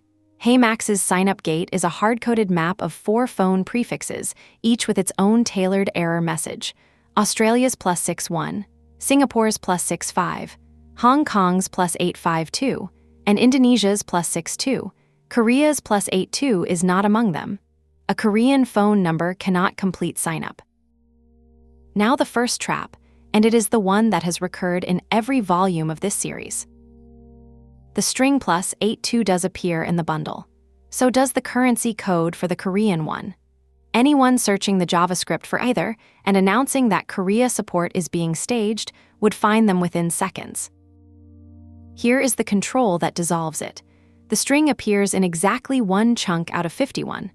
That same chunk also contains the dialing codes for the Falkland Islands, the Marshall Islands, Tuvalu, Sao Tome and Principe, and Kyrgyzstan. It is a world country library, an alphabetical drop-down dataset shipped to every visitor on Earth. And here is the decisive half of the control. The 5 chunks that carry actual sign-up gate logic, identified by their inclusion of Singapore's live prefix, contain 0 instances of Korea's. The country data and the country logic live in different files, and Korea is only ever in the first. The currency picture matches. The Korean won, the Japanese yen, and the Taiwan dollar each appear in 2 chunks, the international currency tables. Singapore and Australian dollars appear in 5, the Hong Kong dollar in 2. The operational currencies sit inside application logic. The rest sit in a lookup table. Next, the identity layer, and this is where I made a mistake worth reporting. HeyMax serves identity verification flag images from a cloud bucket. My first probe guessed the bucket path, and every flag returned a 404, including Singapore, Hong Kong, and Australia, which are live markets. Had I stopped there, I would have written that the Korea flag asset was missing, and it would have been true but meaningless, because everything was missing.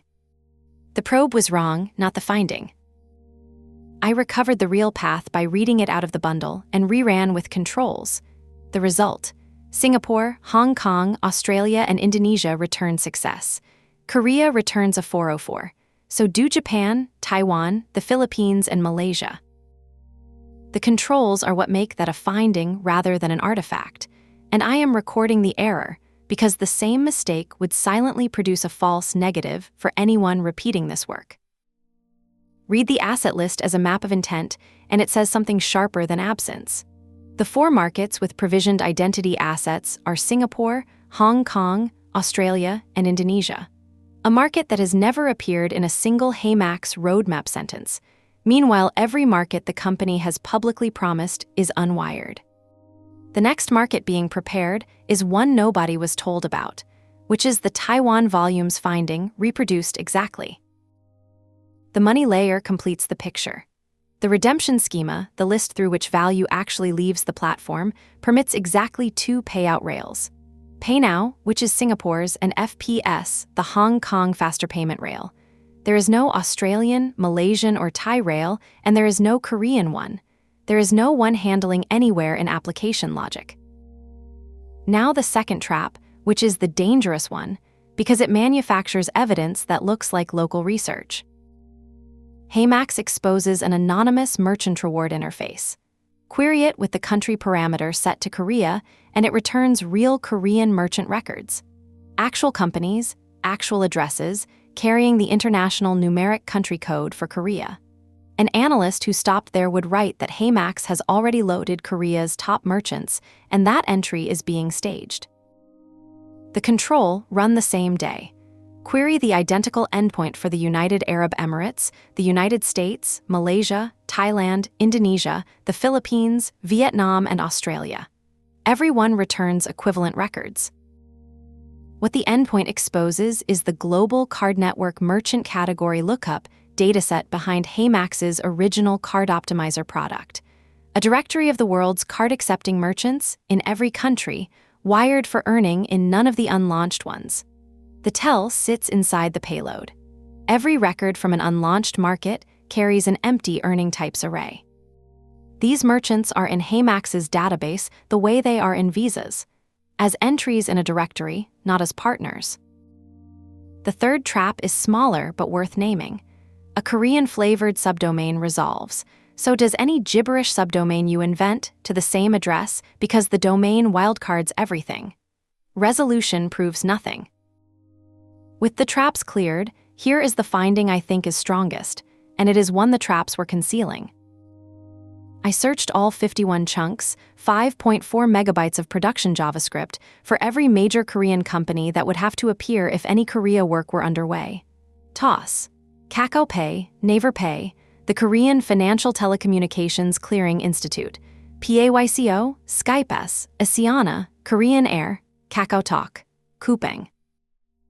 0 hits, every one. Not a single Korean company, wallet, airline, bank rail, or merchant is named anywhere in HeyMax's production front end. That is a stronger negative than a missing phone prefix, because a prefix is a one-line change and a partner integration is not. Compare Taiwan, where the bundle at least carried the 3 Taiwanese airlines as card database records. Inert, but present. Korea does not even have that.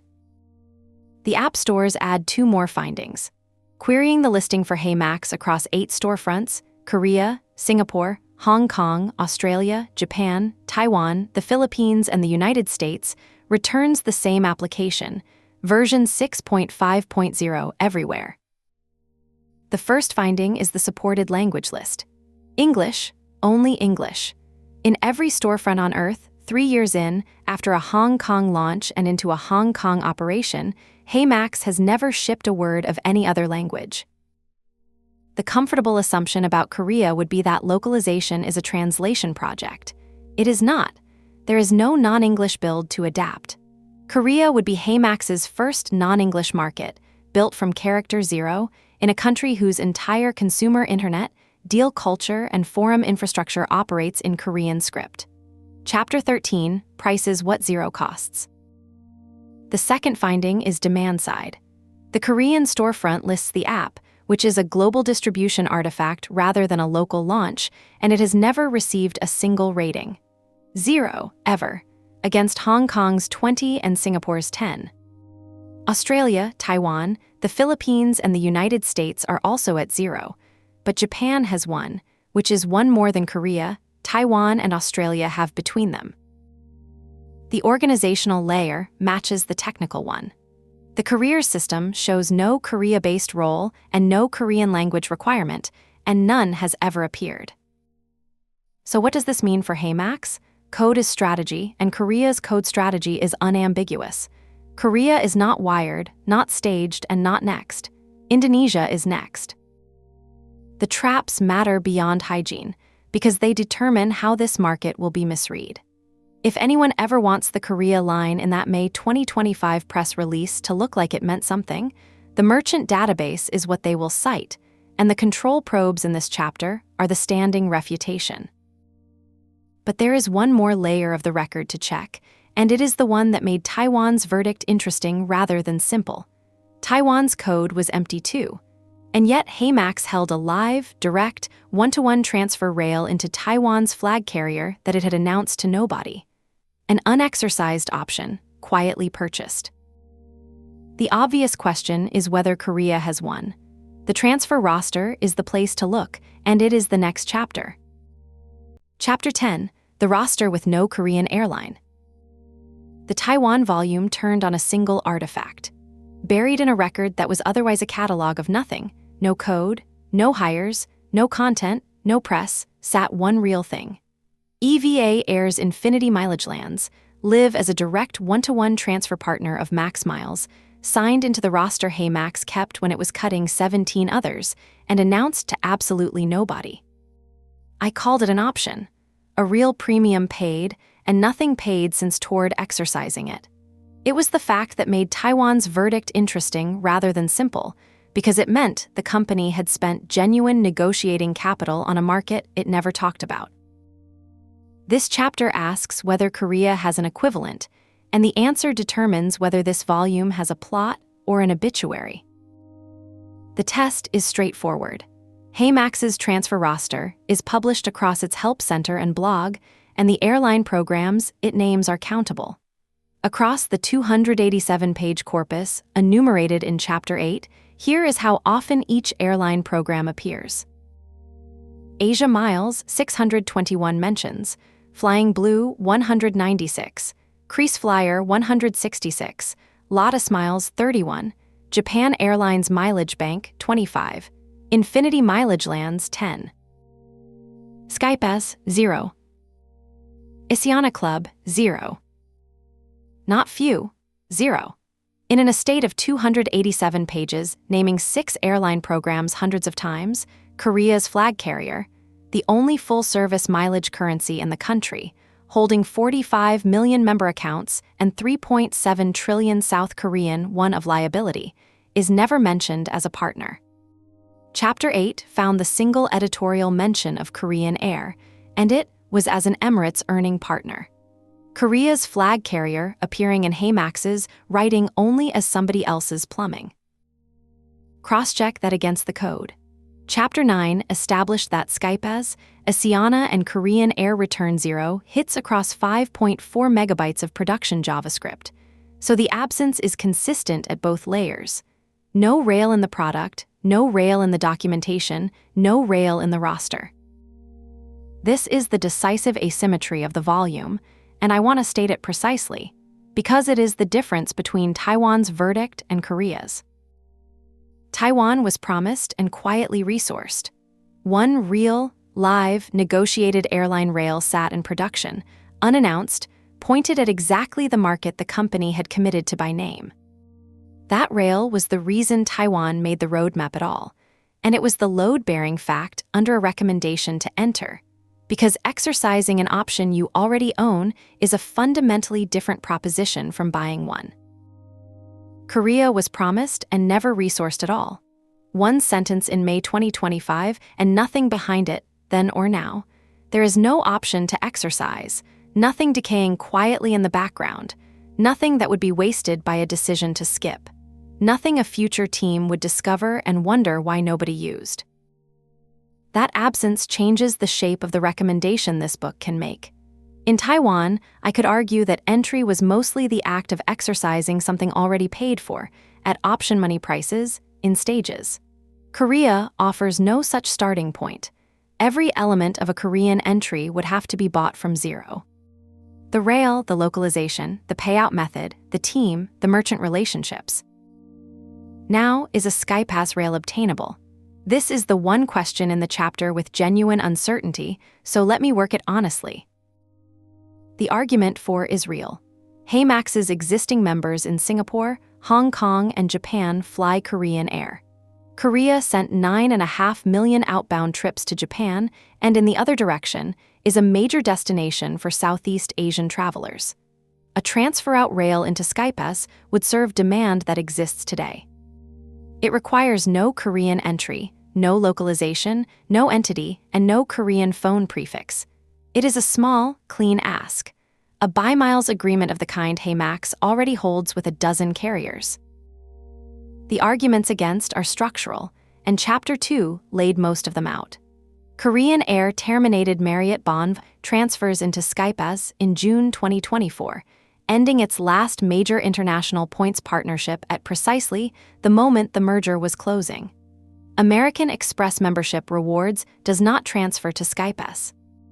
Asiana's non-air earning partners were shut down ahead of the merger, and the integration filing itself discounts partner-originated miles by 18%, which is a public statement about how the merged carrier values miles that somebody else created. A monopolist under regulatory scrutiny, whose partner roster is contracting, whose regulator is currently blocking its merger over whether its existing miles can be redeemed, has little incentive to sign a foreign startup as a new source of mileage liability. I put the probability low, and I label that an estimate rather than a finding. There is a subtler point here that I think is underappreciated, and it cuts against the rail even if Korean Air were willing. The Fair Trade Commission's objection to the merger, as Chapter 3 set out, is award seat supply. The concern that there are not enough redeemable seats for the miles already outstanding. In that environment, a new agreement that creates additional miles by selling them to a foreign platform is not a neutral commercial transaction. It increases the liability against a seat inventory the regulator has already judged inadequate. Korean Air's incentive is to reduce outstanding mileage, not to sell more of it, until the FTC signs off. So the one relationship worth pursuing is, at minimum, badly timed. Not impossible, but gated on a regulatory process that Korean media expect to run past December of this year and possibly for years. Let me also dispose of the low-cost carriers as rail candidates, since they are the obvious fallback. Chapter 2 established that Korean low-cost loyalty is not miles. Jeju Air's refresh point is closed cabin credit. Jin Air's Nabai point is thin, and its future is a Korean Air Group decision. Air Premia's scheme pays 7 points per 1,000 won against its own fares. None of these is a currency a HeyMax member would want to transfer into, because none of them buys anything outside the issuing airline. A rail into store credit is not a rail. So the roster chapter closes with an empty hand, and it is worth stepping back to note how unusual that is across 7 volumes. Hong Kong had Asia Miles, which HeyMax holds and which is the single most mentioned program in its entire estate. Singapore has KrisFlyer at home. The Philippines had partial coverage through regional programs. Australia had 2 airline partners, synthetic ones that died in the cull earlier this year, but the wiring survived. The UAE held both Emirates Skywards and Etihad guest as transfer partners before cutting them on the same day in June, which is itself a record, and gave that volume its central tension. Taiwan had the unannounced EVA rail. Every market in this series has had some airline relationship to reason about. Held, lost, or quietly acquired. Korea has none, has never had one, and is the only market of the 7 where the flag carrier has never appeared on HeyMax's roster in any form, at any time. So what does this mean for HeyMax? 3 conclusions. First, the Taiwan comparison is now complete, and it runs entirely one way. Both markets have empty code, no hires, no content, and no press. Taiwan had an unannounced rail into its flag carrier. Korea has nothing. 2 markets that look identical on the surface record are separated by the single artifact that mattered. Second, this forecloses the cheapest form of entry. Corridor First worked in Taiwan because the corridor's hard half, the Airline rail, was already built and free. Korea's corridor to Japan is even larger than Taiwan's, but the rails that serve it, Japan Airlines and the rest, are rails out of Korea for Koreans who cannot sign up. Owning a Japan rail does not help you serve a Korean who cannot open an account. Third, and most practically, the absence of a rail means there is no small first step. Every prior volume could recommend something modest. Sign the anchor, deepen the quiet rail, publish in the local language, run the corridor campaign. Korea's smallest available first step is a buy-miles agreement with a monopoly that is currently frozen by its regulator. The record is now complete. One sentence, no code, no hires, no content, no rail. But there is one more thing a foreign rewards platform entering Korea would have to reckon with, and it has nothing to do with HeyMax's own file. It is what happened to the last company that asked Koreans to collect value in an app and redeem it later. That is next. Chapter 11, Merge Point and the Long Memory. Every market in the series has a trust rulebook, and in most of them the rulebook is written in statute and read by lawyers. Korea's was written in August 2021 by about 1 million people who lost their money, and it is being relitigated in the newspapers in the exact month this research was compiled. Merge Point launched in 2018 with a proposition that should have been impossible. Buy a voucher, get an unlimited 20% discount, spend it at roughly 20,000 merchants. About 1 million Koreans used it. The economics were, as later became clear, not economics at all. The operator had been loss-making since May 2020 and was sustaining the discount by using new prepaid deposits to cover old obligations. It ended at 6:30 in the evening on the 11th of August, 2021, when payments simply stopped working. Many users never recovered the prepaid balances they had loaded. Per coverage earlier this year, hundreds of billions of South Korean won remain frozen, and the claims are set to expire around August 2026. Which is to say this month. Which is to say the Korean press has been rerunning the story while I have been writing this book. Then, in 2024, the T-Mon and WeMake price collapse reopened the same nerve before it had closed. I want to be careful about the analytical weight I put on this, because there was a scandal, therefore consumers are wary, is a lazy move that could be made about almost any market. So here is the specific, mechanical reason Merge Point matters to HeyMax in 2 parts: what it did to the law and what it did to the pattern matching. Take the law first, because it is concrete and it is the tighter constraint. The Electronic Financial Transactions Act was amended in direct response to Merge Point. Korean commentary calls it the Merge Point Prevention Law without embarrassment. It was promulgated on the 14th of September, 2023, and came into force on the 15th of September, 2024. 6 changes matter here. First, registration thresholds. Prepaid instrument issuance and management must now register at an outstanding balance of 3 billion won or annual total issuance of 5 billion won. For a consumer platform at any scale, those are low bars. Second, the business type criterion was abolished. You can no longer argue your way outside the definition on the basis of what kind of company you are. Third, affiliates are no longer treated as equivalent to the issuer, so intragroup usage no longer escapes capture.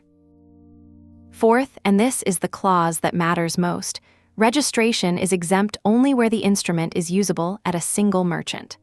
A multi-merchant rewards currency is, by construction, outside that exemption. Fifth, points converted from paper instruments are expressly captured. The prior ambiguity was resolved against the issuer. Sixth, prepaid operators must separately manage 100% or more of prepaid balances through trust or deposit at designated institutions. And only operators with a debt ratio at or below 200% may offer discounted issuance or loyalty rewards at all. Now, how much of this actually bites HeyMax? Here I want to give the favorable case its full weight because it is real. Genuinely free loyalty points, awarded for shopping, never sold for cash, never cashed out, are the classic case for sitting outside prepaid regulation. That is precisely HeyMax's structure. Max miles are earned as free consideration funded by affiliate commissions, and they exit into airline programs rather than into bank accounts. In Taiwan, I found an explicit regulatory carve-out for exactly this shape, and concluded HeyMax complied as built. But Korea is the market where that argument is weakest in the series, for 3 reasons. The carve-out is drawn tighter. Taiwan's bonus points exemption is a category exemption for free loyalty points. Korea's exemption is a single merchant exemption, which is a different and narrower test that a multi-merchant currency fails on its face. Whether free loyalty points fall outside the definition of a prepaid electronic payment instrument entirely is a threshold legal question, not a settled one, and I am not competent to resolve it from public sources, which is itself the point. In Taiwan, the answer was published. In Korea, it requires counsel. The regulator's posture is expansionary. Every change in the 2024 amendment widened scope. None narrowed it. A regulator that has spent 3 years broadening a definition in response to a consumer catastrophe is not a regulator inclined to read a novel foreign instrument generously. And the product HeyMax most wants to ship is the one that walks closest to the line. HeyMax First, the Fly Now Earn Later tier product that has become core monetization, is exactly the mechanic a merge points card regulator examines first. I flagged this in the Taiwan volume. It is sharper here, because Korea's statute was written specifically about consumers who paid money up front for future value and did not get it. Now the second half, the pattern matching which no legal structure fixes. The cultural residue of merge point is that any app whose pitch is collect value now, enjoy outsized rewards later, gets compared to it. By consumers and by journalists who have the story template ready. That is not hypothetical. It is the observed behavior of a market that watched 1 million people lose deposits, and then watched a second settlement collapse 3 years later. HeyMax's honest answer to this is genuinely strong, and in Taiwan, I argued it was the single best card that market dealt the company. HeyMax holds no consumer money. There is no one balance anywhere in the system. Chapter 9 confirmed there is no one handling in the code at all. Max miles transfer out to airlines the member already trusts, which means that once transferred, the value sits in the airline's ledger, beyond HeyMax's fate. The sentence, "We cannot lose your money because we never hold it," is true, verifiable, and gets stronger under hostile examination rather than weaker. The problem is that in Korea that sentence has to be heard, and the conditions for hearing it are poor in a specific way. Chapter 12 documents that HeyMax has 0 Korean language footprint. No coverage, no community lore, nothing. That means the first substantive Korean language account of what HeyMax is will be written by somebody other than HeyMax, in a market with a ready-made template for what a rewards app that collects value turns out to be. 0 baggage cuts both ways. Nothing to live down, but also nothing to draw on when the comparison is made. And the comparison would be made against a backdrop, where, per Chapter 4, Korean consumers have watched 600 card products a year be discontinued. The lived experience of Korean rewards over the past 3 years is that generous offers get canceled, and that companies which hold your value sometimes fail.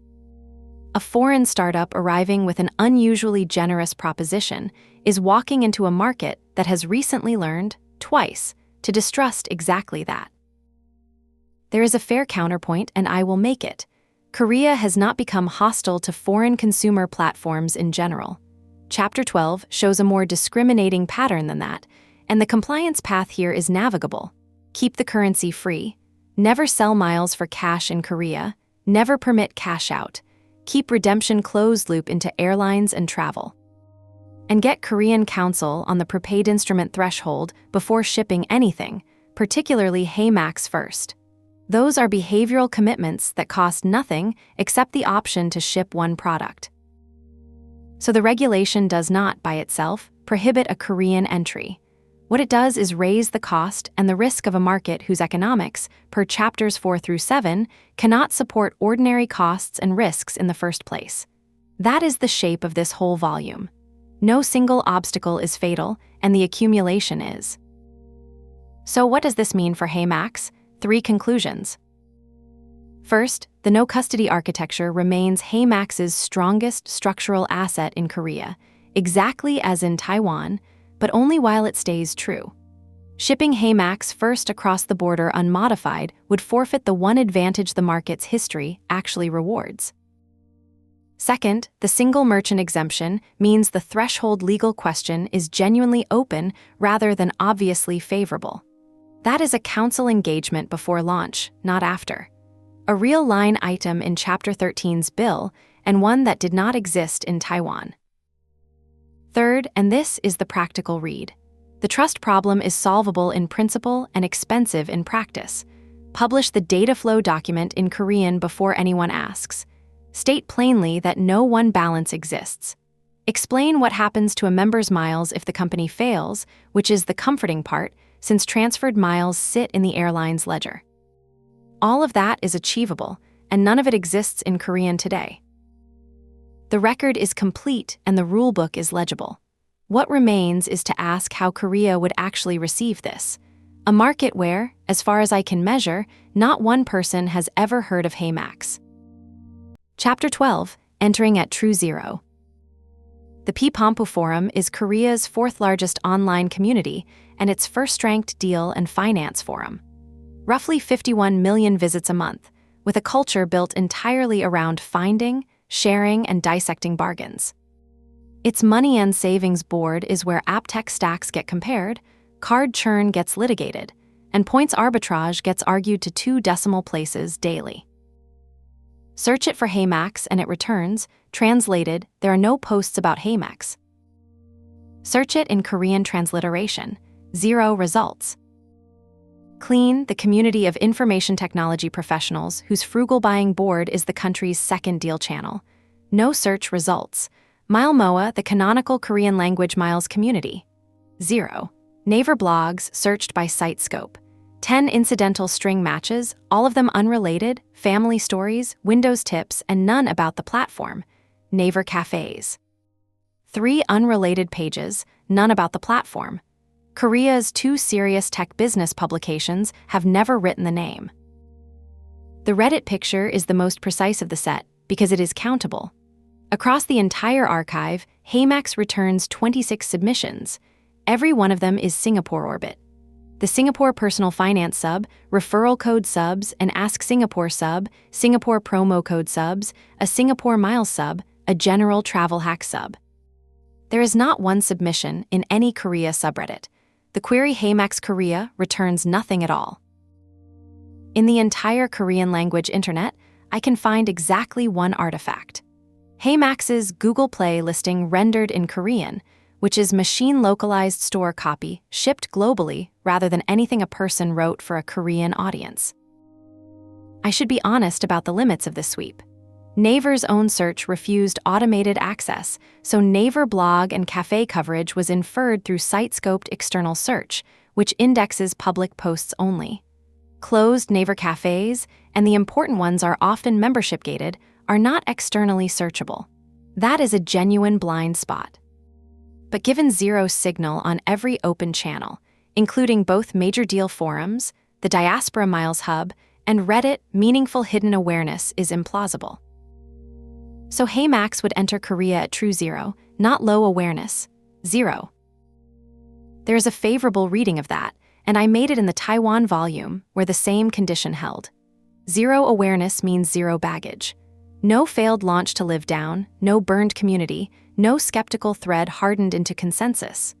Australia's problem, a market that had already watched one HeyMax launch arrive and quietly die, is the opposite condition, and it is worse. But Korea differs from Taiwan in a way that changes what 0 is worth, and it is worth being precise about why. In Taiwan, I could argue that 0 awareness was cheap to convert, because the influencer map was unclaimed and the claiming cost was measured in tens of thousands of dollars. The named authorities existed, none of them had ever written about HeyMax, and none of them had a reason to refuse. HeyMax arrived carrying a merchant-funded revenue lane that competed with none of their bank sponsors. Korea's situation is structurally different, and Chapter 16 develops it. The institution that would confer credibility on a Miles product is MileMoa, and MileMoa is about American credit cards. The domestic interest graph exists, but nobody owns it. So zero awareness in Korea is not a cheap position waiting to be bought. It is a position with no obvious seller. Now the second half of this chapter, which is the more useful half. How does Korea actually treat foreign platforms? Because the reflexive answer, Korea is closed, Korea protects its own, is wrong. And the accurate answer is more discriminating and more useful. Consider 3 cases. eBay won and then sold. eBay acquired Gmarket in 2009 for roughly $1.2 billion and ran Korea's #1 marketplace for a decade. On the 24th of June, 2021, Emart and Shinsegae bought eBay Korea for 3.4 trillion won. The buyer's stated ambition was to become #2 behind Coupang, which is a concession that by then a local player had already won. A foreign platform can lead this market and still end up selling it to a chaebol. Uber failed, retreated, and is trying again. After its regulatory rout in 2015, Uber operated for 3 years inside a joint venture with SK's mobility arm. In December 2024, it acquired its partner's entire stake and rebranded to operate alone, with users up 80% year-on-year in the first half of that year. And Korean commentary still describes it as a lonely challenge against Kakao T's dominance. A decade after entry, the foreign platform is a challenger in a category it invented globally. Airbnb operates permanently constrained. Urban home sharing is legal in Korea only under a category designed for foreign tourists, which requires the host to actually live in the property and effectively bars Korean nationals as guests in urban listings. Koreans can legally use Airbnb only in rural categories, traditional house stays, and regulatory sandbox properties. A government plan to widen domestic access remained pending in the sources I could reach. Read those 3 together, and the pattern is not xenophobia. It is specific. Korea does not reject foreign platforms as such. Shopee-scale foreign commerce, Line-scale foreign messaging, and Shopback-scale foreign rebates all operate here. What Korea punishes is foreign platforms that either fight a local incumbent head-on in a commodity service or collide with licensing law. That is genuinely encouraging for HeyMax's shape, and it is the one paragraph in this volume where I can write something optimistic without immediately qualifying it. A miles-denominated rewards layer is precisely the kind of niche that locals have ignored. Chapter 7 established that no third-party platform in Korea converts shopping into airline miles, and Chapter 2 established that the one airline has no interest in building it. HeyMax would not be fighting Coupang or Naver for commodity commerce share. It would be occupying an empty category. And now the qualification, because it is unavoidable. The reason that category is empty is not that nobody thought of it. It is that, per chapters 4 through 7, there is no money in it. An empty niche in a market with no funding mechanism is not an opportunity. It is a vacancy with a reason. There is one more reception dynamic worth recording, because it determines the tempo of a launch rather than its merits. Korea's evaluation machinery is fast, public, and numerate. The P-Pompu Finance Board, the Aviation Gallery on DC Inside, Card Gorilla's popularity charts. This is a market that compares reward rates recreationally and then publishes the comparison. Chapter 6 established the reflex question, so how much is that in cash? Chapter 5 established that the answer, for a SkyPass mile, is about 21, published by 5 separate issuers. Put those together, and you can predict the first week of a Korean launch with unusual confidence. Within days, somebody on P-Pompu computes the effective return per one of spend, converts the max mile to 1 at the published SkyPass ladder, compares it against Naver's free 1 to 5%, and posts the table. That thread becomes the market's settled view. It is not a hostile process. The same forums resolved Shopback's legitimacy through crowdsourced technical explanation, but it is a fast and arithmetic one, and the arithmetic is in Chapter 7. So what does this mean for HeyMax? 3 conclusions. First, entering at true zero is real, and it is not, by itself, a barrier. Korea's openness to foreign platforms that occupy ignored niches is demonstrated rather than theoretical. Second, the reception risk is not cultural rejection. It is arithmetic exposure. This market will price the offer publicly and quickly, in one, and HeyMax's Korean numbers do not survive that pricing. Third, and this is why this chapter sits where it does, everything up to here has been about what Korea would do to HeyMax. The next chapter turns it around and asks what a Korean entry would cost and what it would return. That is where the volume's verdict stops being a judgment and becomes an arithmetic result. Chapter 13, Entry Economics. This is the chapter where the volume's argument becomes arithmetic, so I owe you the usual discipline stated up front. Sourced numbers come from Korea's Regulator, its statistics office, competitors' disclosures, and live rate cards. Everything else is my estimate, and I will say the word estimate every time at the risk of monotony. The headline is that Korea fails on 4 independent axes at once, and that no single fix reaches more than one of them. That is what separates a structural verdict from a timing one, and it is worth walking the 4 in order before pricing anything. Axis 1, no interchange. Chapter 4. Government-administered merchant fees, 0.40 to 1.45% for 95.8% of Korea's roughly 3.194 million merchants, cut at every recalculation since 2012, with both major parties campaigning for further cuts. Card-linked economics are not thin here.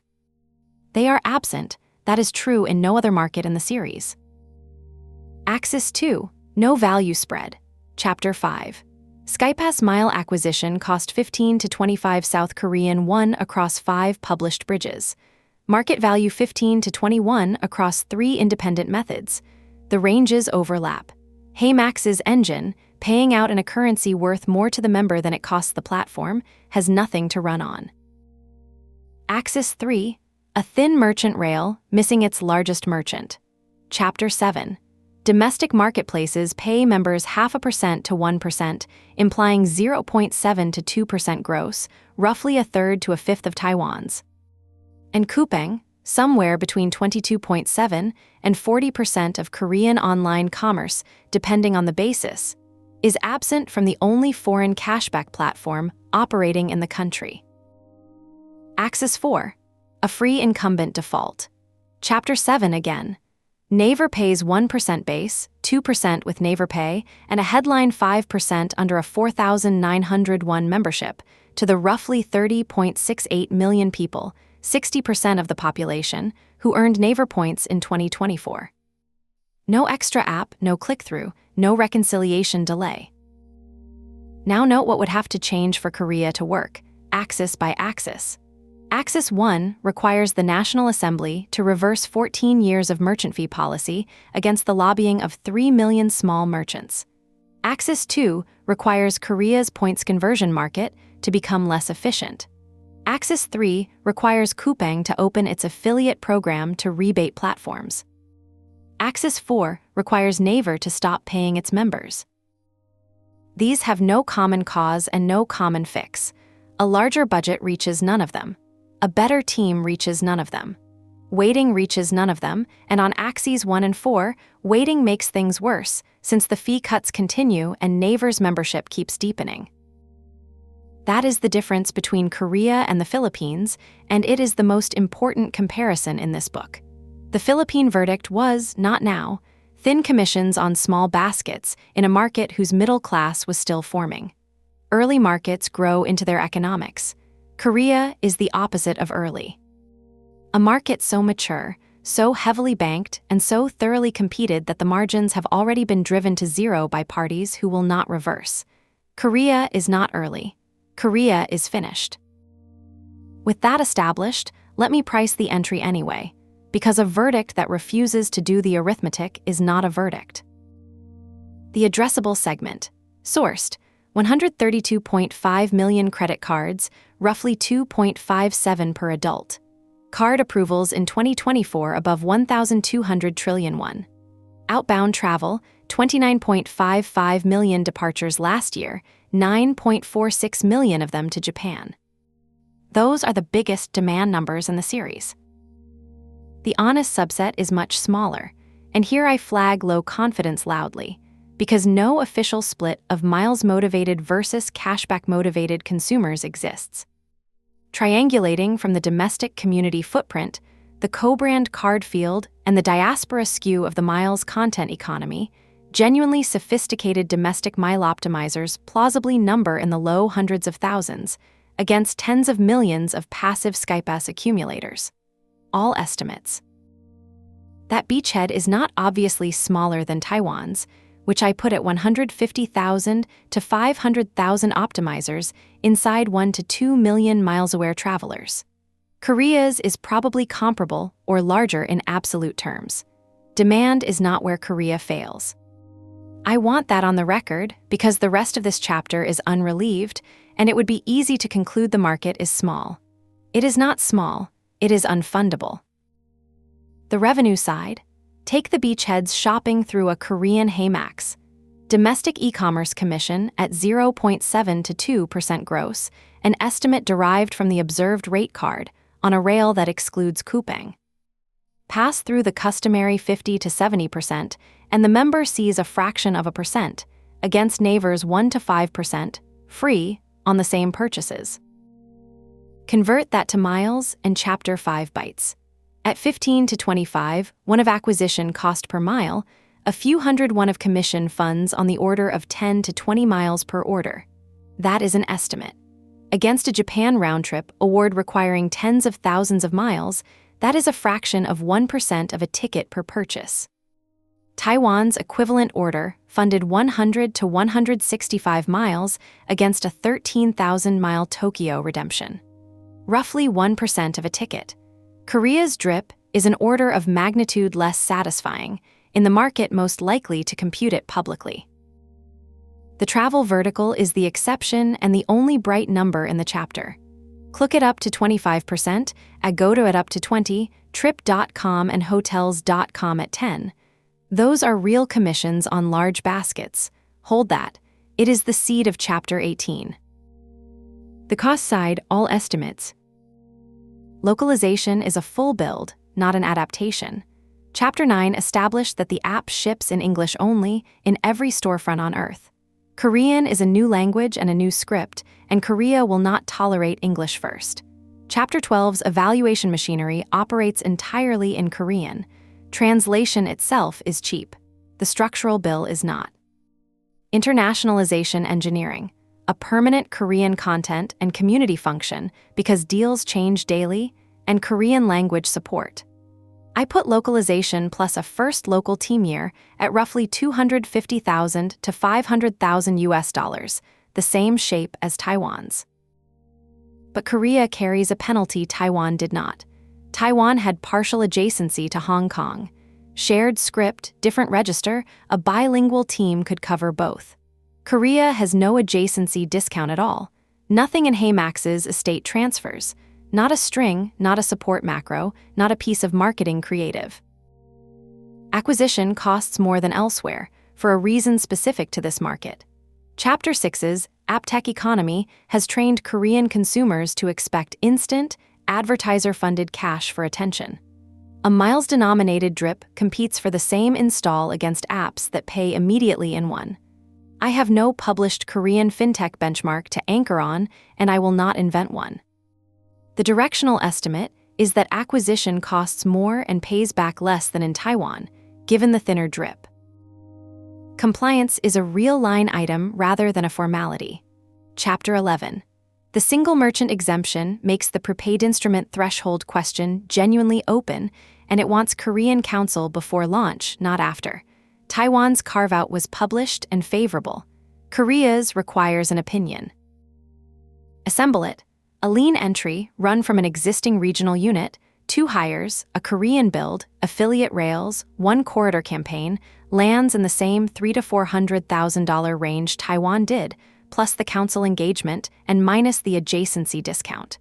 Call it $350,000 to $500,000 for year one. Estimate. That is not a large number. It is option money, the same order as Taiwan's, and HeyMax could afford it. And that is exactly why the verdict is not about affordability. In Taiwan, I recommended spending it because the money bought a position. A first-ever transfer partnership with a hungry airline, a corridor wedge requiring nobody's permission, and an unclaimed influencer map. Assets that compound.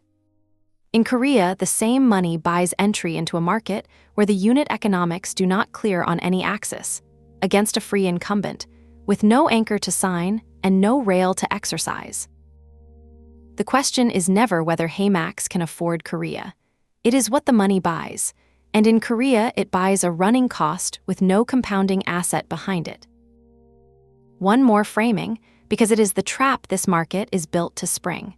Korea's demand statistics are the most quotable numbers in this entire series. 29.55 million departures, 9.46 million to Japan, 132 million credit cards, 60% of the population earning points from one company. A slide with those numbers on it is a persuasive slide, and it is an argument for nothing. Demand tells you the size of the prize.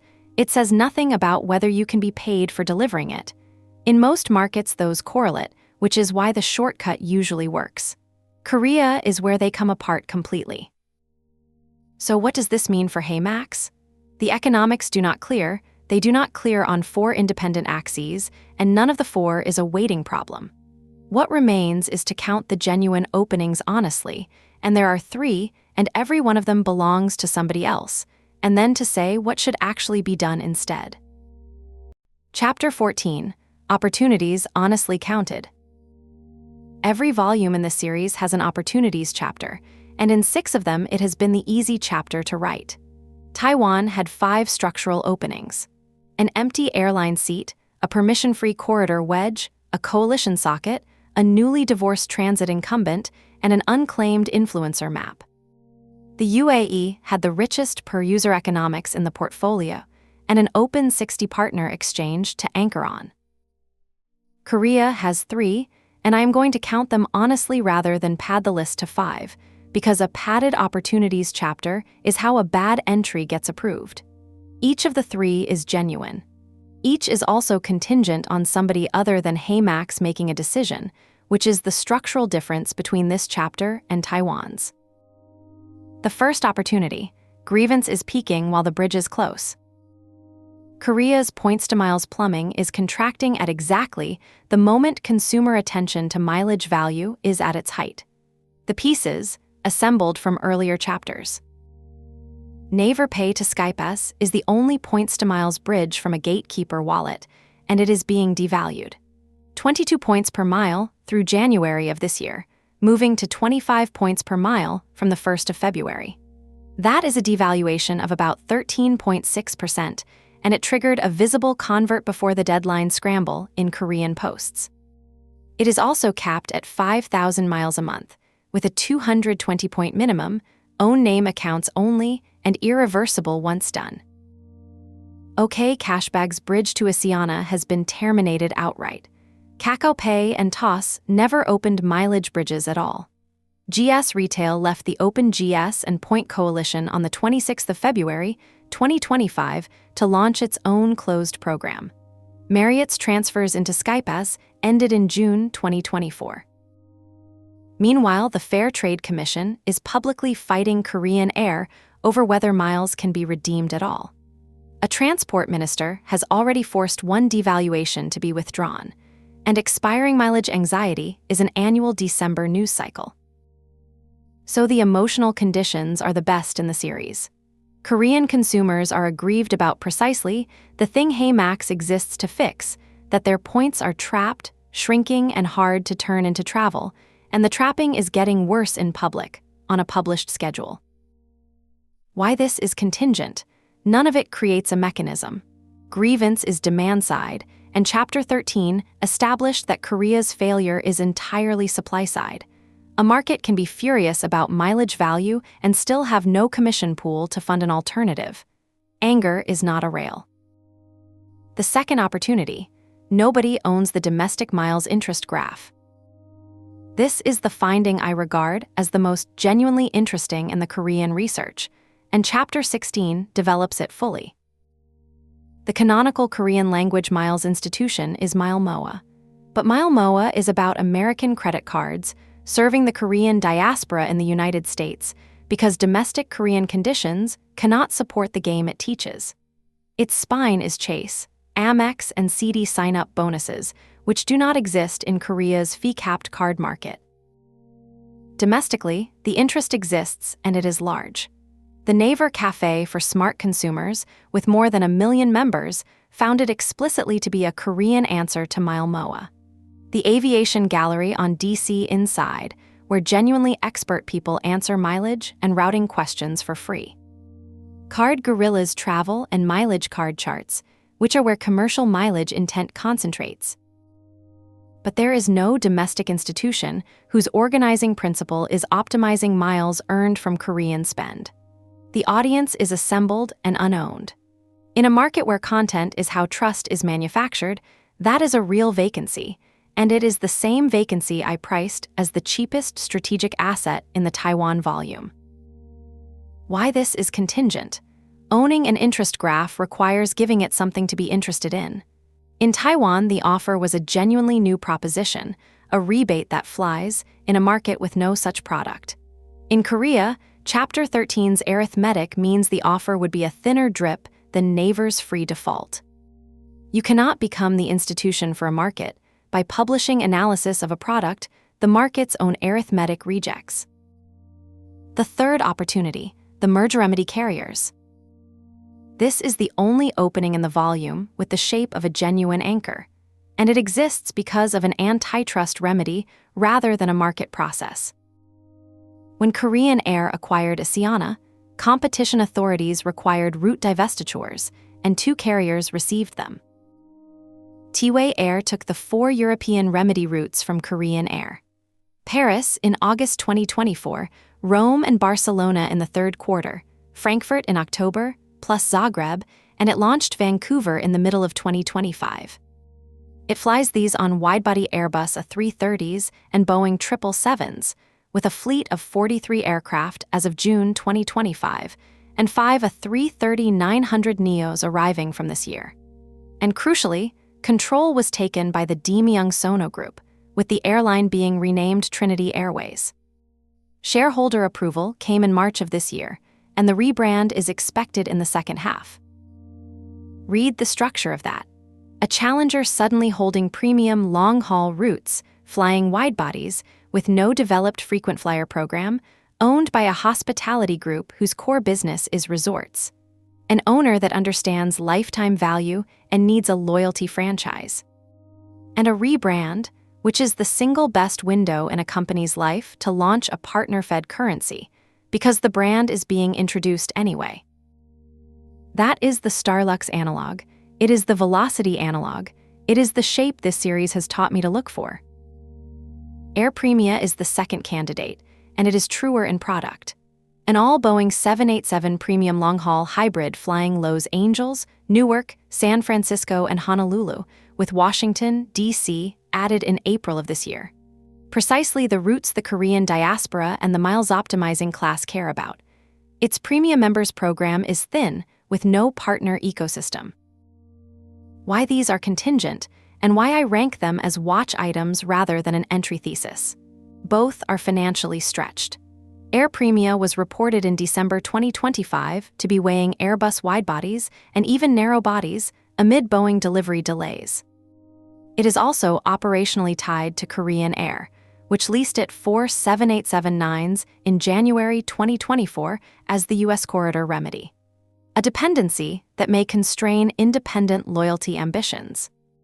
Tiway is absorbing a rebrand and a controlling shareholder change while scaling widebodies, which is a lot of simultaneous change. And Sono may well prefer an in-house resort and airline program to a foreign platform. Both are 12 to 24 months from any loyalty architecture decision, and neither, on its own, fixes chapters 4 through 7. A transfer rail into Trinity Airways would give Max Miles a Korean destination, but it would not create interchange, would not restore the value spread, would not open coupang, and would not make Naver stop paying 5%. That last point is the honest summary of this entire chapter, and it is why it reads differently from Taiwan's. In Taiwan, the opportunities were assets that compounded. Signing Starlux as a first-ever transfer partner was a headline that generated attention, which fed the Corridor product, which was funded by commissions that already cleared. Each opening reinforced the others, and one of them, the Japan wedge, required nobody's permission at all. In Korea, all 3 openings are conditional on external parties, and none of them touches the economic failure. Grievance does not create commission. An unowned audience does not create a spread. And an anchor airline gives you a destination for a currency you still cannot profitably fund. There is one more asymmetry worth naming. In Taiwan, I warned that every opportunity was a wasting asset. Starlux's seat would eventually be filled, the influencer map would eventually be claimed, and I used that to argue against holding the option while paying nothing toward exercise. Korea inverts that. Its openings are not wasting. They are ripening, slowly, on someone else's schedule. Trinity Airways will make its loyalty decision when it makes it. Air Premia will resolve its fleet question when it resolves it. The Fair Trade Commission will approve or reject the mileage integration in its own time. None of these is a door closing on HeyMax. They are doors that have not been built yet. That distinction matters for the recommendation, and it is genuinely good news of a limited kind. Waiting costs HeyMax almost nothing in Korea. There is no option decaying, no rail rotting, no competitor about to claim the seat HeyMax wanted. The Taiwan urgency argument that options on wasting assets do not keep simply does not apply. So what does this mean for HeyMax? 3 conclusions. First, the opportunities are real, and I do not want them dismissed. A market with peaking grievance, an unowned audience, and 2 anchor-shaped carriers is not a market with nothing in it. Second, all 3 are contingent, none is permission-free, and none addresses the 4-axis economic failure of Chapter 13. That combination is what makes them watch items rather than reasons to enter. Third, because they ripen rather than decay, the correct posture is to monitor rather than to buy. Chapter 20 names the 2 specific events that would change the recommendation, and Chapter 18 describes what to do in the meantime, which is something, and which is nearly free. But before the plan, the other side of the ledger. The threats chapter in most volumes counts the ways a competitor might beat you. Korea's is different and shorter because in Korea you do not need a competitor to lose. Chapter 15, Threats. A threats chapter usually counts the ways a competitor might beat you. Korea's is different, and it is the shortest in the series because in Korea you do not need a competitor to lose. The market itself is the competitor, and most of what follows is not a rival strategy but a condition. The first threat is Naver, and it is not really a threat. It is the weather. Naver shopping pays a base 1%. Paying with Naver Pay adds another. Naver Plus membership, at 4,900 South Korean won a month, pays a headline 5% on the first 200,000 won of monthly eligible spend. Naver Pay moved 86 trillion won last year. And in 2024, 30.68 million people earned Naver points, roughly 60% of the population. There is no scenario in which HeyMax outpays that. Chapter 7 established the arithmetic. A platform funded by 0.7 to 2% gross commission cannot beat a 5% membership benefit, and on most merchants, it cannot match a 1% default either. The currency argument does not rescue it, because Chapter 5 established that a Korean mile is efficiently priced at about 21, and the market knows it. What makes this different from a normal competitive threat is that Naver is not trying to beat HeyMax and never will. It does not need to.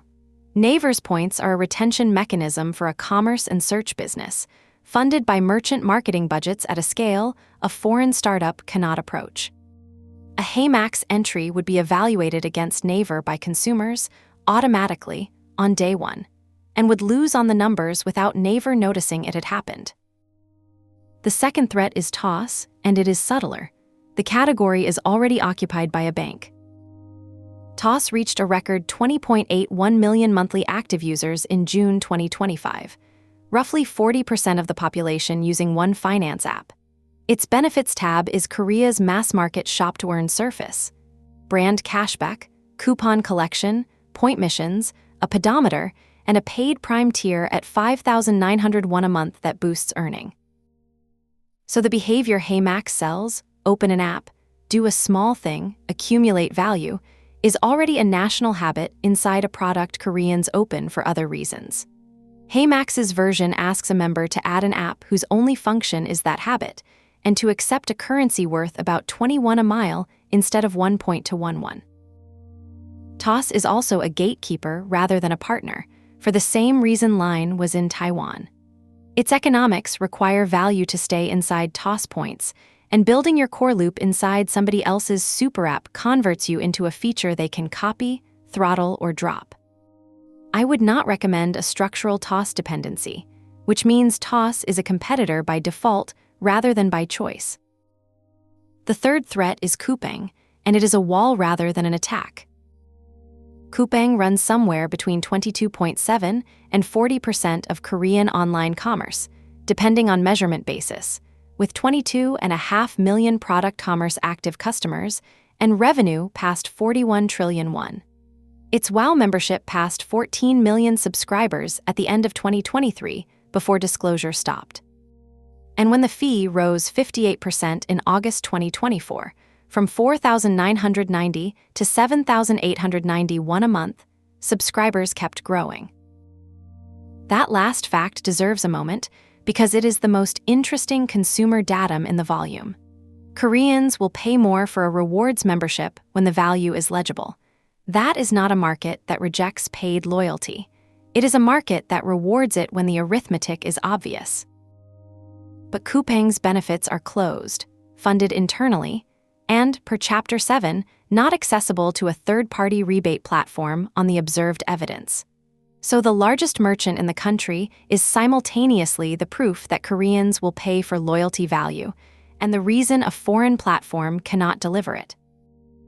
The fourth threat is regulatory, and Chapter 11 covered it, the post-merge point posture. I will not repeat the statute here, only the operative risk. Korea's prepaid instrument definition was broadened in response to a rewards app that collapsed holding 1 million people's money. The single merchant exemption is narrow enough that a multi-merchant currency fails it on its face. And the threshold question of whether free loyalty points fall outside the definition entirely is genuinely open rather than obviously favorable. The specific self-inflicted version. Shipping HeyMax first, the Fly Now Earn Later product that is now core monetization, across the border unmodified would waive stored value colors at a regulator that has spent 3 years widening scope. That would forfeit the one structural advantage this market actually rewards, which is that HeyMax holds no consumer money. The fifth threat is the audience itself, and it is the one most likely to be underestimated. Korea's evaluation machinery is fast, numerate, and public. The P-Pompu Finance Board runs at 51 million monthly visits. The Aviation Gallery on DC Inside answers routing and mileage questions expertly, and for free. Card Gorilla publishes real-time popularity charts across roughly 1,500 cards. And the market is disclosure literate in a way that matters. Korea's Fair Trade Commission requires economic interest disclosure on sponsored content, with a revision in December 2024 specifically closing the loophole of hiding disclosures at the end of long posts. Korean audiences know the term for hidden advertising from a scandal in 2020, and they actively police it. The consequence: paid placements arrive pre-discounted. A launch can absolutely buy its way into Korea's personal finance content bloodstream. Sponsored trials, affiliate links, card blogger co-posts are all a standard, agency-mediated industry. But every placement carries a labeled advertising tag, and a post-scandal audience discounts labeled enthusiasm steeply. The endorsements that would actually convert are the unpaid ones, and those cannot be bought. Only earned by a product whose numbers survive a public audit.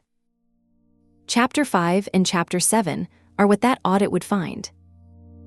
The sixth threat is capacity, and it is the quiet one that governs the rest. HeyMax is roughly 30 people. Its career system shows a handful of open roles, none in Korea, none requiring Korean, and none ever has. The North Asia remit, Hong Kong operating, Japan entering, Taiwan promised, is held by one general manager. Now weigh Korea's internal competition. Japan has an award, a conference circuit, a flag carrier rail with press, and a live merchant integration. Taiwan has an unannounced EVA rail and a twice-made public promise with a deadline attached. Korea has one sentence from May 2025 that the company itself stopped repeating. A stretched organization allocates to the markets with commitments and assets. Korea has neither, which means the realistic threat to a Korean entry is not that it fails, it is that it half happens. A toggle, a thin launch, a market opened without the Korean build or the council engagement, absorbing attention that Japan and Taiwan need. That is the Australia failure mode, and Chapter 19 is about refusing it. There is one threat I am deliberately not listing, a competitor doing this first. In every other volume, urgency came from the risk that somebody else claims the position. Cathay claiming Taiwan's influencers, a bank feeding Starlux, a rival platform taking the seat.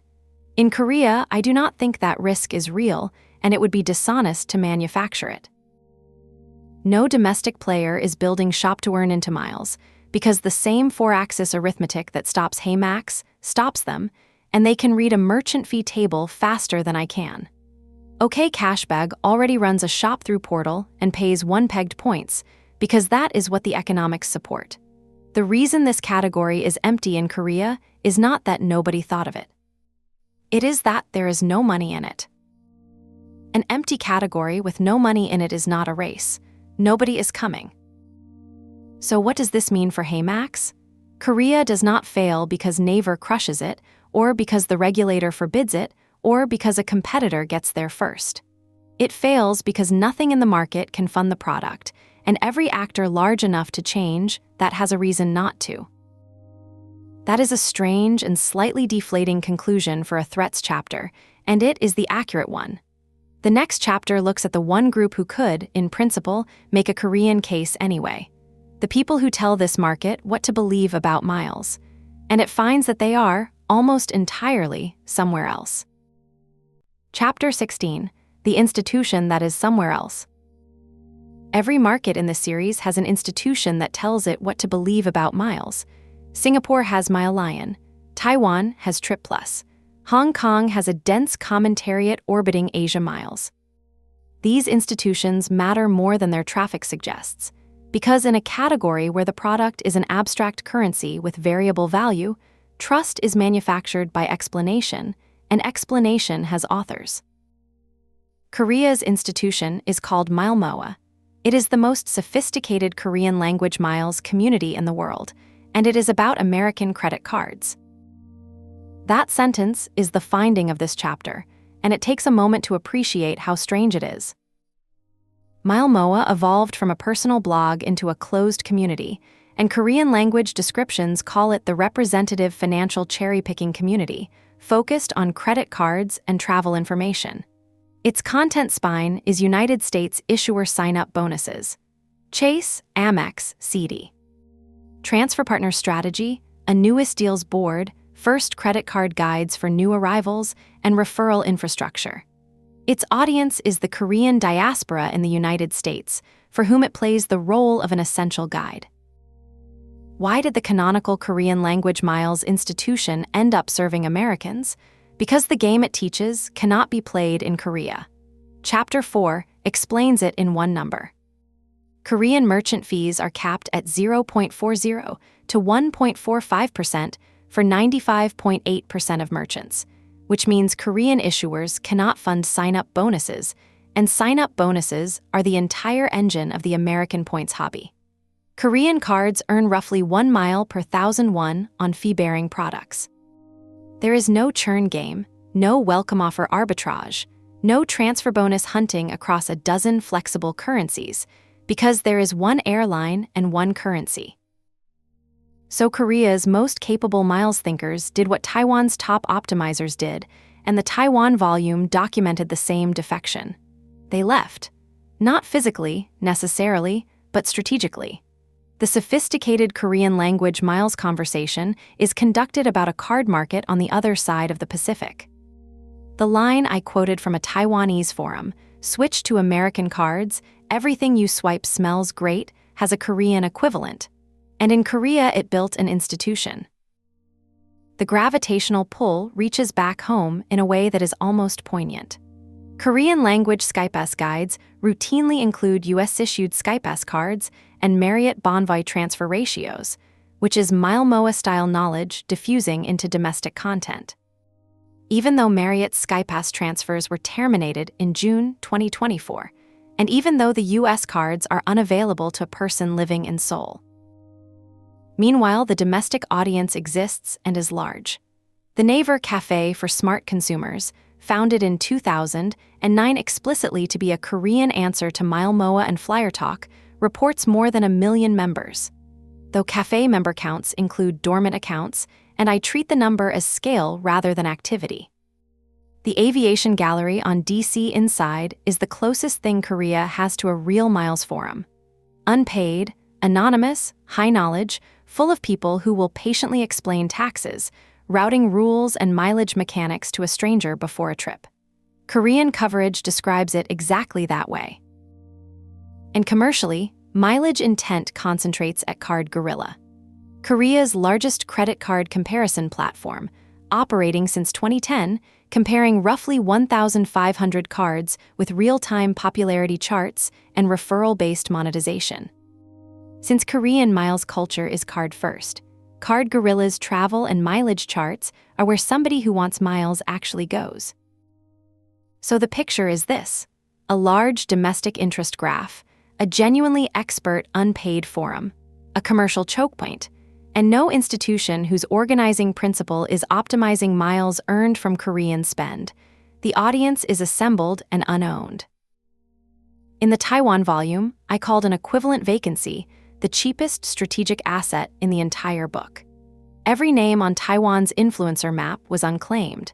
The claiming cost was tens of thousands of dollars rather than millions, and HeyMax arrived carrying a merchant-funded revenue lane that competed with none of the creator's existing bank sponsors. I stand by that assessment for Taiwan. It does not transfer to Korea, and the reason is worth being precise about, because on the surface, the two vacancies look identical. The Taiwanese vacancy was a distribution problem. The product was viable. The commission maths cleared, the corridor existed, the anchor was available. What was missing was somebody to tell people about it. Buying attention solves a distribution problem. Korea's vacancy is a consequence, not a cause. There is no domestic miles institution because domestic Korean conditions do not support a miles optimization practice worth building an institution around. Fee caps killed the card game. The merger killed multi-airline optionality. Efficient conversion bridges killed the arbitrage. The absence of an institution is a symptom of the same four-axis failure that Chapter 13 priced. You cannot become the institution for a market by publishing rigorous analysis of a product whose own arithmetic the market will reject in week 1. Chapter 12 described what that first week looks like. Somebody on Ppompu computes the effective return per one, converts max miles at the published SkyPass ladder, compares it to Naver's free 1 to 5%, and posts the table. That table is what an unowned audience would be handed. The influencer economics compound the problem. Korea's Fair Trade Commission requires economic interest disclosure at the start or end of sponsored posts, with a revision in December 2024 closing the trick of burying it at the end of a long piece and roughly 5-minute repeated disclosure in live content. The market knows the term for hidden advertising from a scandal in 2020 and polices it actively. Working monetization models exist and are entirely standard. Sponsored trials, affiliate links, card blogger co-posts, card guerrilla adjacent placements. So a launch could absolutely buy its way in. But every purchased placement carries a labeled advertising tag into an audience that discounts labeled enthusiasm steeply. The endorsements that convert in Korea are the unpaid ones. A P-Pompu thread, an aviation gallery reply, a Moa mention. And the unpaid ones are earned by numbers, not budgets. There is one more asymmetry against Korea here, and it is small but real. Taiwan's creator economy was funded by bank bounties, which meant HeyMax's merchant-funded lane was purely additive. No creator had to drop a sponsor to take a HeyMax integration. That made the pitch easy. In Korea, the equivalent commercial gravity is Card Gorilla's referral model and the AppTech content economy, both of which are also additive in principle. So the mechanics would work. It is the substance that would not. Let me state the counterargument fairly, because there is one. A market with peaking mileage grievance, an unowned audience of 1 million-plus members, and an expert forum culture is exactly the environment where a genuinely useful free product, a mileage value calculator, an expiry tracker, an award availability tool could build authority ahead of any commercial launch. That is a real strategy, it is cheap, and it is how several loyalty platforms have entered markets. I take it seriously, and it survives into Chapter 18 in modified form. But note what it is. Content marketing without a product in a market where the product cannot follow. Building an audience you cannot monetize is a cost, not an asset, unless something changes on the supply side. Which is why Chapter 20's falsifiers are about carriers rather than about audiences. So what does this mean for HeyMax? 3 conclusions. First, the vacancy is real, and it is the second most interesting thing about Korea after the mileage politics. Nobody owns Korean domestic miles authority, and in most markets that would be an opening worth a lot. Second, it is a symptom rather than an opening. The institution is absent because the practice is not viable, and the practice is not viable for the reasons in chapters 4 through 7. Claiming an audience does not create a spread. Third, and this is the one practical takeaway that survives into the plan. Korea's real influence currency is unpaid technical credibility, not purchased reach. If HeyMax ever does have something to say to Korea, the channel is the aviation gallery and P-Pompu, and the price of entry there is arithmetic that holds up in public. Which brings the volume to its last substantive question. If entry does not work, is there a partner who changes that? Chapter 14 named 2 carriers as watch items. The full partner map is next, and it is the shortest search in 7 volumes. Chapter 17, the partners and the anchor that isn't. 6 volumes in, I trust one lens above all others. Every viable entry architecture in this series has been anchored by exactly one hungry partner, and the market analysis is really the search for it.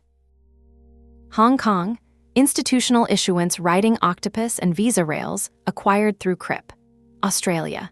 Velocity, the number 2 airline program whose need for demand aggregation exceeded its incumbency pride, and I said plainly that without it there was no entry at all. The UAE. Etihad Guests Open Exchange, roughly 60 partners deep, needing volume rather than persuasion. Taiwan. Starlux, alliance denied and holding 0 transfer partners, for whom Cosmile's first-ever transfer partner was a headline both sides could sell. And the Philippines, where I concluded not now, largely because the conglomerate stack never quite offered itself. Note the pattern in the 2 refusals. Both markets I declined were declined for the same reason.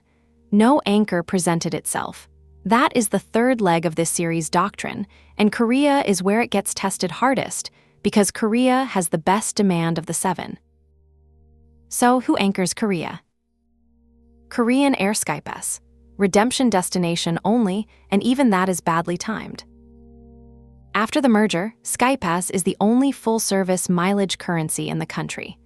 Roughly 45 million accounts, 3.7 trillion South Korean one of liability, no domestic competitor after December.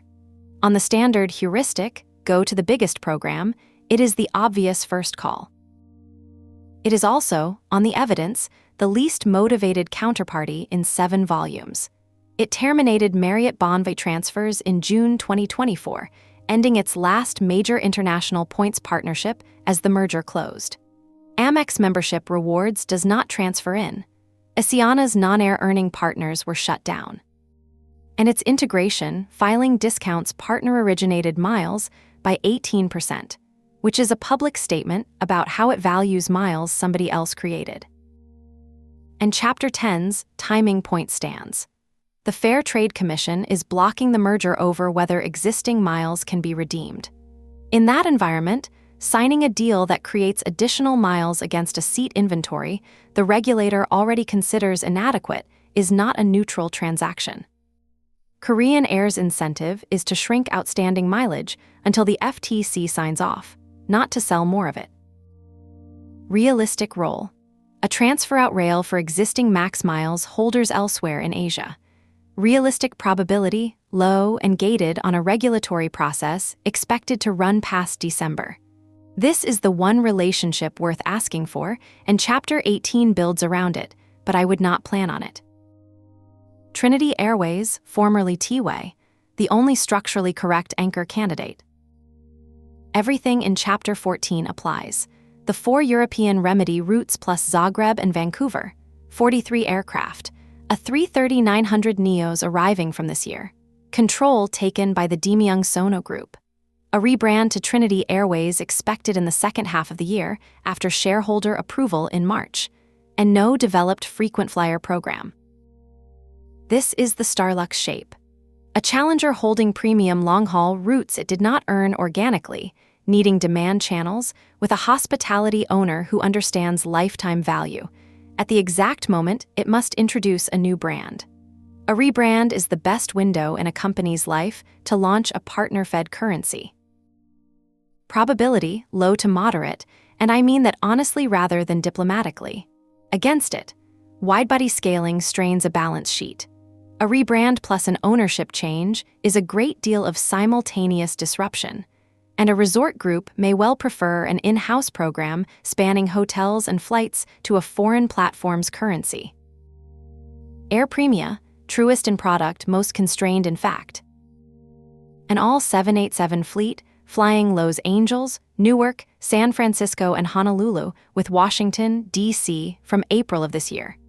The exact routes the Korean-American diaspora and the miles-optimizing class care about. Premium members is thin, with no partner ecosystem, which is precisely the blank slate a first transfer partnership fills. But Korean Air leased it 4 787-9s in January 2024 as the designated U.S. corridor remedy carrier, and an operational dependency on the monopolist is a real constraint on independent loyalty ambition. It was also reported in December 2025 to be weighing Airbus widebodies and even narrow bodies amid delivery delays.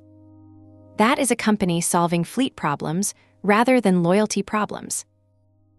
Myriel Trip, anchor adjacent and not a currency issuer. The strongest travel side candidate. A Series F of 75.6 billion won closed in January 2024. Murray Asset selected as listing underwriter in August 2025, pursuing a listing as Korea's first online travel agency. Revenue last year of 112 billion won, up 26%, with its first profit in 12 years, on 2.3 trillion won of gross merchandise value and 5 million monthly actives. Its buyers are exactly the outbound, miles-motivated Koreans HeyMax would monetize, and a max miles earning layer would differentiate it against Naver and Interpark before a listing. But an online travel agency is a merchant, not a currency issuer. It can be a good earning partner. It cannot anchor a market because it cannot give a member somewhere to fly. Then the deprioritizations, which are the actual finding of this chapter. TOS, its benefits tab is Korean Shop to Earn at 20.81 million monthly actives, a gatekeeper, not a partner. Its Nasdaq listing was put on hold in July of this year amid reported government discomfort about domestic unicorns listing abroad first. A distracted gatekeeper is still a gatekeeper. Naver Financial, the opposite disqualification. It already owns the consumer points-to-miles rail at 22 points per mile, moving to 25 from February. It is not indifferent to this category. It is the incumbent in it, a direct competitor. Kakao Pay and Kakao Bank.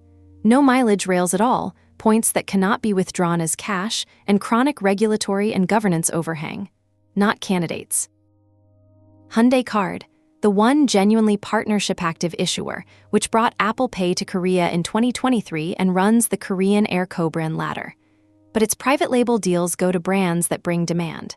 Costco, Starbucks, Naver, Korean Air. A foreign startup brings none. Card-linked offers at best, and Chapter 4 established there is no interchange to fund them.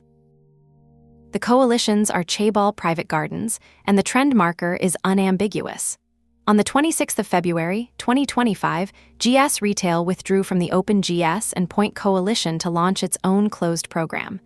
L Point with 43 million members. CJ1 passed 31 million. Happy Point. GS. Everyone serves its own group's vertical. OK Cashbag is the single open precedent, and it is the incumbent shop-to-earn operator with a 25-year head start, whose parent acquired 11th Street outright in October 2025. More competitor than partner. Coupang, a closed paid moat per Chapters 7 and 15. Structurally unpartnerable on observed evidence. T-Money, the octopus analogy fails on governance. Seoul City holds 36.16%, LG CNS 32.91%. A quasi-public consortium answerable to a city council, with a public interest mandate and one dividend since 2003. A CRIP-style play is imaginable and would be a multi-year government relations project rather than a deal. Beeman, ownership in mid-flight. Delivery Hero began a sale process in May of this year, and on the 16th of July, Uber agreed to acquire Delivery Hero outright for 13.7 billion euros. Proposed, not closed. Strategic paralysis for 12 months or more is the realistic base case. Any prior thesis about a foodpanda sibling relationship is void until that settles. Yanolja, a Nasdaq listing stalled for over a year on a valuation gap, pivoting to cloud and business-to-business. Not signing consumer loyalty anchors. Yogi Iati, Korea's #2 travel app, had a genuinely strong year. 2.14 trillion won of gross merchandise value, 279.4 billion won of revenue, 73.2 billion of operating profit. But it has a Cayman-registered controlling shareholder, optimizing for exit rather than for decade-long currency building. The telcos run discount clubs rather than currencies, and SK Telecom is still rebuilding trust after the SIM breach of April 2025 that cost it roughly 650,000 net subscribers in 2 months. So the honest answer to, does any viable anchor exist in Korea today, is no. And I want to draw out why that is a stronger statement here than in the Philippines, where I gave the same answer. In the Philippines, the anchor was absent because the market was immature. The conglomerate stack had not yet organized itself into something that could deal, and I expected that to change with time. In Korea, the anchor is absent because the market is finished. The flag carrier is a monopoly closing its roster. The coalitions have consolidated inward on a documented timeline, and the platforms that could distribute already run the motion themselves as incumbents. Korea is, on this evidence, the most loyalty-saturated market on Earth with the least room in it for a neutral foreign aggregator. Every seat is taken, and the parties holding them built their own. So what does this mean for HeyMax? 3 conclusions. First, the anchor search terminates without a result, and by this series' own doctrine that settles the entry question. I said no deal, no entry about Australia, and meant it. Korea does not even have a deal to fail to close. Second, the 2 carriers are watch items and should be watched properly. They are the only events that would change the recommendation rather than the forecast, and Chapter 20 names them as falsifiers. Third, the one ask worth making is small and does not require entry. A SkyPass transfer out rail serving members HeyMax already has. Low probability, badly timed, tiny cost to ask. That is the whole partner map. What to actually do with it is next. Chapter 18, The Redemption-Only Architecture. 6 volumes have ended with a build plan. This one ends with something smaller and, I think, more useful. A plan for serving a market without entering it, most of which HeyMax is already doing, for free, without having decided to. Start from what survived the preceding chapters, because almost everything did not. The card rail is dead by statute. The value spread is gone by market efficiency. The affiliate rail is a third of Taiwan's and excludes the largest merchant. Naver pays 1 to 5% free. There is no anchor, no rail, and no option to exercise.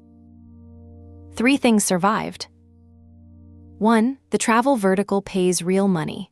Chapter 7's rate card had one bright section. Click up to 25%, Agoda up to 20%, Trip.com 10%, Hotels.com 10%, Booking.com 5.5%. Those are genuine commissions on large baskets, and they are earned by travel intent rather than by everyday shopping. Critically, they do not depend on any of the 4 failed axes. They are not Interchange. They do not require a Korean payout rail, and they are not competing against Naver's grocery shopping membership bonus. 2. HeyMax already has Korean demand from outside Korea. Korea is a major destination for Singaporean, Hong Kong, and Japanese travelers, which are precisely the member bases HeyMax operates. Those members book Korean hotels, Korean experiences, and flights on Korean metal today. Every one of those bookings is monetizable through rails HeyMax already owns, with no Korean entity, no Korean build, and no Korean phone prefix. 3. Korea has an unowned interest graph and peaking mileage grievance. Chapters 14 and 16. Real and currently unmonetizable, but cheap to observe. So here is the architecture, in 3 tiers, ordered by how little it costs. Tier 0, the harvest, which is already running. Keep serving Korea as a destination rather than as a market. Korean hotels, Korean experiences, and Korea-bound flights, sold through existing merchants to existing members in Singapore, Hong Kong, and Japan. Merchandise the corridor deliberately rather than incidentally. Seoul and Busan destination pages, seasonal campaigns timed to Korean travel peaks. Award availability content for Korean routes, aimed at members who already hold max miles. Cost, effectively 0 incremental. This is a content and merchandising decision inside an existing operation. Return, real, immediate, and this is the part worth stating plainly, HeyMax is already earning it without having framed it as a Korea strategy. The correct move is to recognize it as one, measure it, and stop treating Korea as an unentered market rather than an unexploited destination.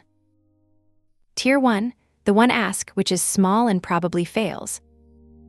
Pursue a SkyPass transfer out rail. A buy miles agreement letting existing max miles holders convert into Korean Air, serving Southeast Asian demand that exists today. Chapter 17, price the probability as low, and Chapter 10, explain the timing problem. The Fair Trade Commission is blocking the merger over award seat supply, which makes selling new miles the wrong thing for Korean Air to do right now. The realistic window opens only after the FTC approves, which Korean media expect no earlier than 2027. But the ask costs a meeting. It requires no entry, no localization, no entity, and no product change. And if it landed, it would improve the redemption menu for members HeyMax already has in a market they already visit. Low probability, low cost, genuine upside. That is the definition of a call worth making and of one worth not planning around. Tier 2, the corridor merchants, which is the only thing resembling growth. Sign or deepen Korean corridor merchant relationships from the existing footprint. Klook and Trip.com's Korea inventory, which HeyMax already works with globally. Olive Young Class Inbound Retail, which actively courts foreign tourists and is the single most reliable purchase a visiting traveler makes. And Mariel Trip on the outbound side, which Chapter 17 ranked as the strongest travel-side candidate, and which is pre-listing and looking for differentiation. Note that MyRealTrip serves Koreans traveling out, which brushes against the entry question. I would take it as a merchant relationship rather than as a wedge. A Korean online travel agency earning on HeyMax for Southeast Asian users booking Korean product is clean. Using it as a backdoor to Korean consumers reopens every problem in chapters 4 through 7. Cost, business development time inside an existing partnership's function. No entity, no build. Now, what this architecture deliberately does not include. No Korean language app, no Korean phone prefix, no one payout rail, no Korean entity, no local hires, no Korean marketing spend, no attempt to acquire Korean consumers. Those are the components of an entry, and the entry does not clear. Building any of them without the others is the toggle launch failure mode that Chapter 19 refuses. The gates, and here Korea differs from every prior volume. In Taiwan, I designed gates because the architecture was a staged bet. Ship the corridor, hit 30 to 50,000 activated users, sign Starlux, then release the full build budget. Each gate spent nothing until the previous one cleared.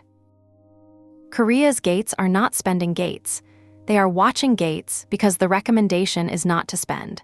2 events, and only 2, would change the recommendation rather than the forecast. Gate 1, Trinity Airways launches a partner-fed frequent flyer program at its rebrand. The expected window is the second half of this year, so this is imminent enough to watch closely. If the rebranded carrier launches a program designed to accept external currency, which is what a hospitality owner building lifetime value would do, then Korea acquires, for the first time, a hungry anchor of exactly the shape this series has endorsed 5 times. That does not fix the 4 axes, but it changes the shape of what is possible. An airline that wants external demand is an airline that will help you fund it. Gate 2, Air Premia opens Premia members to external earning. Same logic, smaller scale, better product fit for the US corridor. Beyond those, the 6 production markers from the record chapters remain the honest test of whether anything has changed inside HeyMax itself. The Korean phone prefix in the sign-up gate, a Korea flag asset returning success, a Korean language code in the app listing, a Korea-based or Korean language role in the careers system, SkyPass appearing on the transfer roster, and a one payout method joining PayNow and FPS. Why waiting is cheap here, and why that is the strongest argument for this plan. Chapter 14 made the point, and it bears repeating as the plan's foundation. In Taiwan, every opportunity was a wasting asset. Starlux's seat would eventually be filled. Happy Geo's socket would be plugged. Cathay's marketing budget would eventually claim the influencer map. I argued that options on wasting assets do not keep, and that holding one while paying nothing toward exercise was the error HeyMax was making. Korea inverts this completely. Its openings are not decaying, they are ripening on other people's schedules. Trinity Airways will decide its loyalty architecture when it decides. The Fair Trade Commission will rule when it rules. Nobody is racing HeyMax for a position because Chapter 15 established that nobody is coming. The category is empty for economic reasons that apply equally to domestic players. There is no option rotting in production because Chapter 10 established there is no option. There is no promise decaying because Chapter 8 established that the company stopped making it in early 2026. So the cost of waiting is close to 0, and the cost of entering is $350,000 to $500,000 against economics that do not clear on 4 independent axes. That asymmetry is the whole plan. One optional extra, offered with a caveat. Chapter 16 noted that a genuinely useful free tool, a mileage value calculator, an expiry tracker, award availability content in Korean, could build authority with an unowned audience ahead of any commercial launch. It is cheap, and it is how several loyalty platforms have entered markets. I would authorize it only if the gates start moving. Building a Korean audience you cannot monetize is a cost, not an asset, and it creates internal pressure to launch a product the arithmetic rejects. If Trinity Airways opens a program, this becomes the right first spend. Before then, it is a solution looking for a market. So what does this mean for HeyMax? The plan is, harvest the corridor you already serve. Ask for the Skype as rail once. Deepen the Korean corridor merchants from where you sit, watch 2 carriers, and spend nothing else. That is a smaller recommendation than any other volume in this series has made, and I want to be clear that it is a recommendation rather than a shrug. Korea is not a market to be entered later when conditions improve, because conditions are not improving. The fee caps keep tightening and Naver keeps deepening. Korea is a market to be served from outside, permanently, unless a specific named event occurs. What must not happen while doing any of this is the subject of the next chapter. And Korea's version of that list is unusual, because for the first time in the series, there is no deadline to fake. Chapter 19, What Not to Do. Every volume carries this chapter, and I think of it as the negative space drawing, the strategy defined by the mistakes available around it. Korea's version is unusual for one reason that changes the whole character of the list. There is no deadline to fake. In Taiwan, the dominant risk was Promise Theater, a twice-made, publicly dated commitment coming due in the last quarter of this year, with a toggle launch as the only mechanically available way to keep it. The prohibition wrote itself because the temptation was scheduled. Korea has no such pressure. Chapter 8 established that the company named Korea once in May 2025 and has omitted it from 3 consecutive expansion statements since. Nobody is waiting for a Korean launch. No investor deck promises one. No press release has a date on it. Which means every mistake in this chapter would be entirely self-inflicted, chosen freely for no external reason. That makes them easier to avoid and, if made, harder to excuse. First, do not enter on-demand statistics.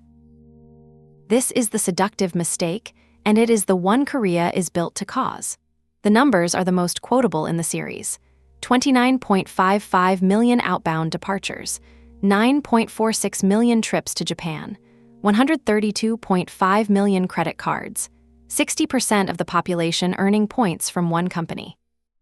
Any slide built from those numbers is persuasive, and every one of them is true. They are also an argument for nothing on their own.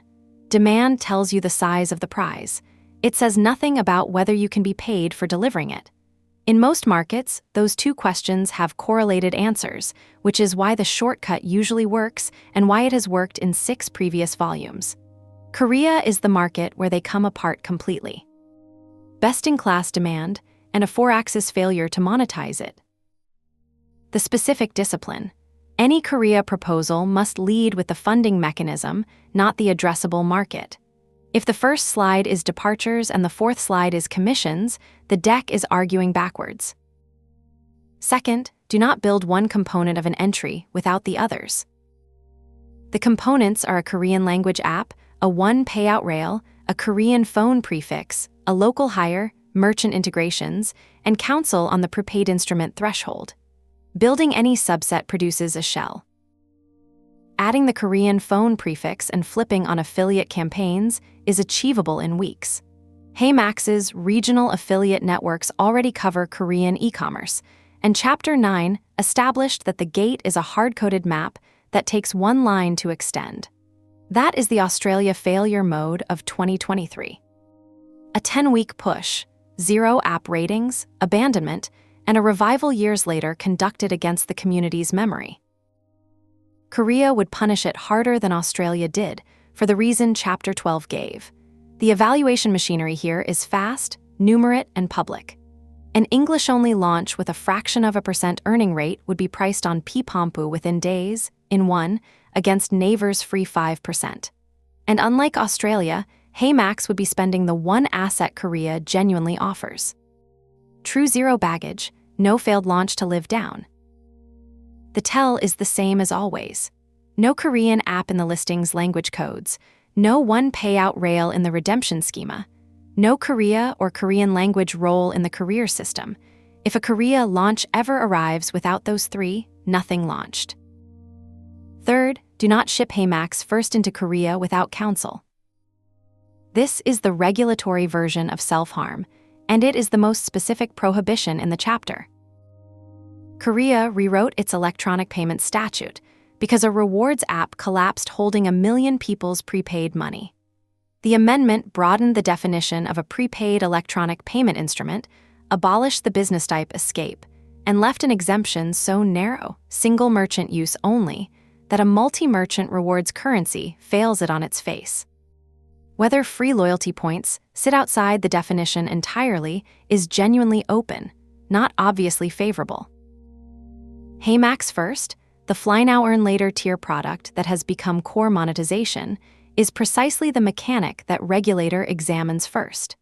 Shipping it across the border unmodified would waive stored value colors at an authority that has spent 3 years widening scope. In the market, whose consumers pattern match any collect now redeem later pitch against a specific catastrophe whose claims expire this month. And it would forfeit the one structural advantage Korea actually rewards. HeyMax holds no consumer money. Chapter 9 confirmed there is no one handling anywhere in the code.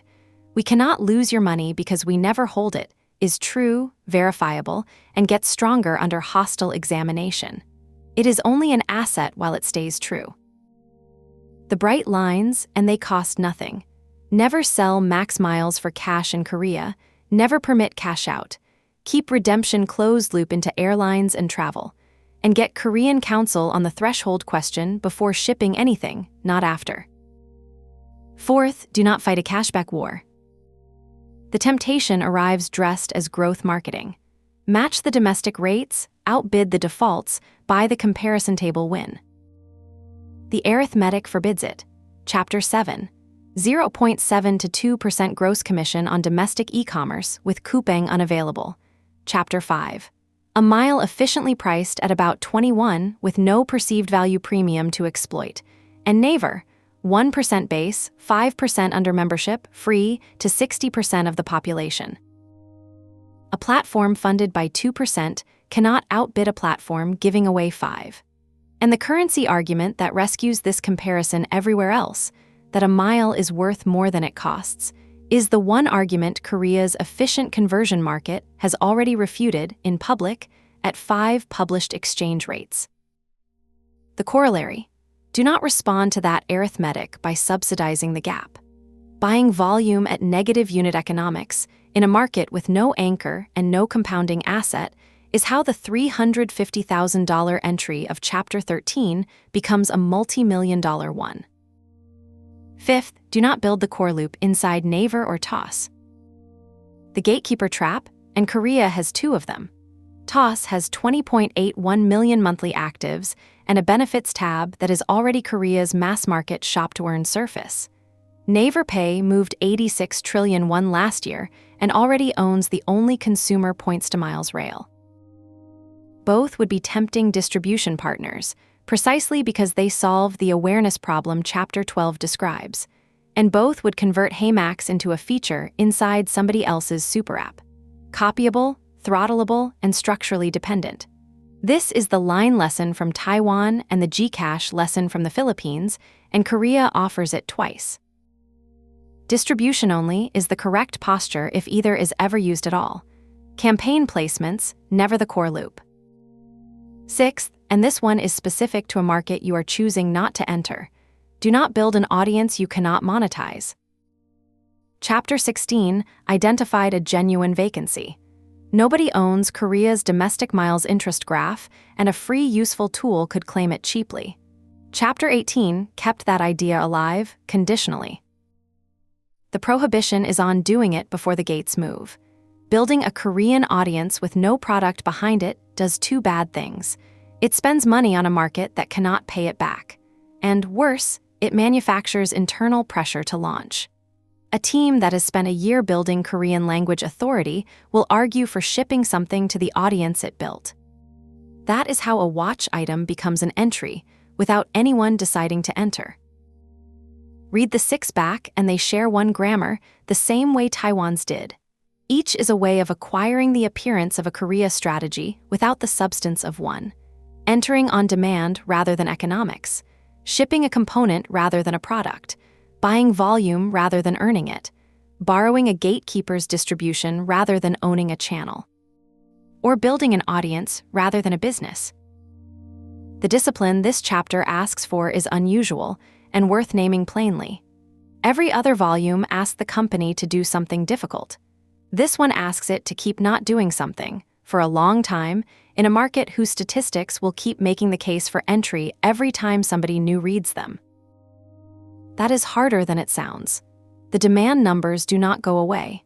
They will be rediscovered by every incoming strategy hire, every board deck, every investor asking what is next after Japan. The answer will have to be given repeatedly, and it will have to be given with the arithmetic attached, because without the arithmetic it sounds like timidity. What follows is that answer, stated once, in full, with the falsifiers that would overturn it. And then the 7-volume synthesis, which is the real reason Korea is where this series ends. Chapter 20, Should HeyMax Enter Korea? No. I want to give the answer first, without hedging, because this is the 7th time I have asked a version of this question, and the honest ones are the ones that arrive plainly. HeyMax should not enter South Korea. Not this year, not next year on a schedule, and not on the strength of anything currently visible. The correct posture is redemption only. Serve Korea from outside, permanently, unless one of 2 specific, named events occurs. Then let me say what the answer is not. It is not a judgment that Korea is small, unsophisticated, or hostile.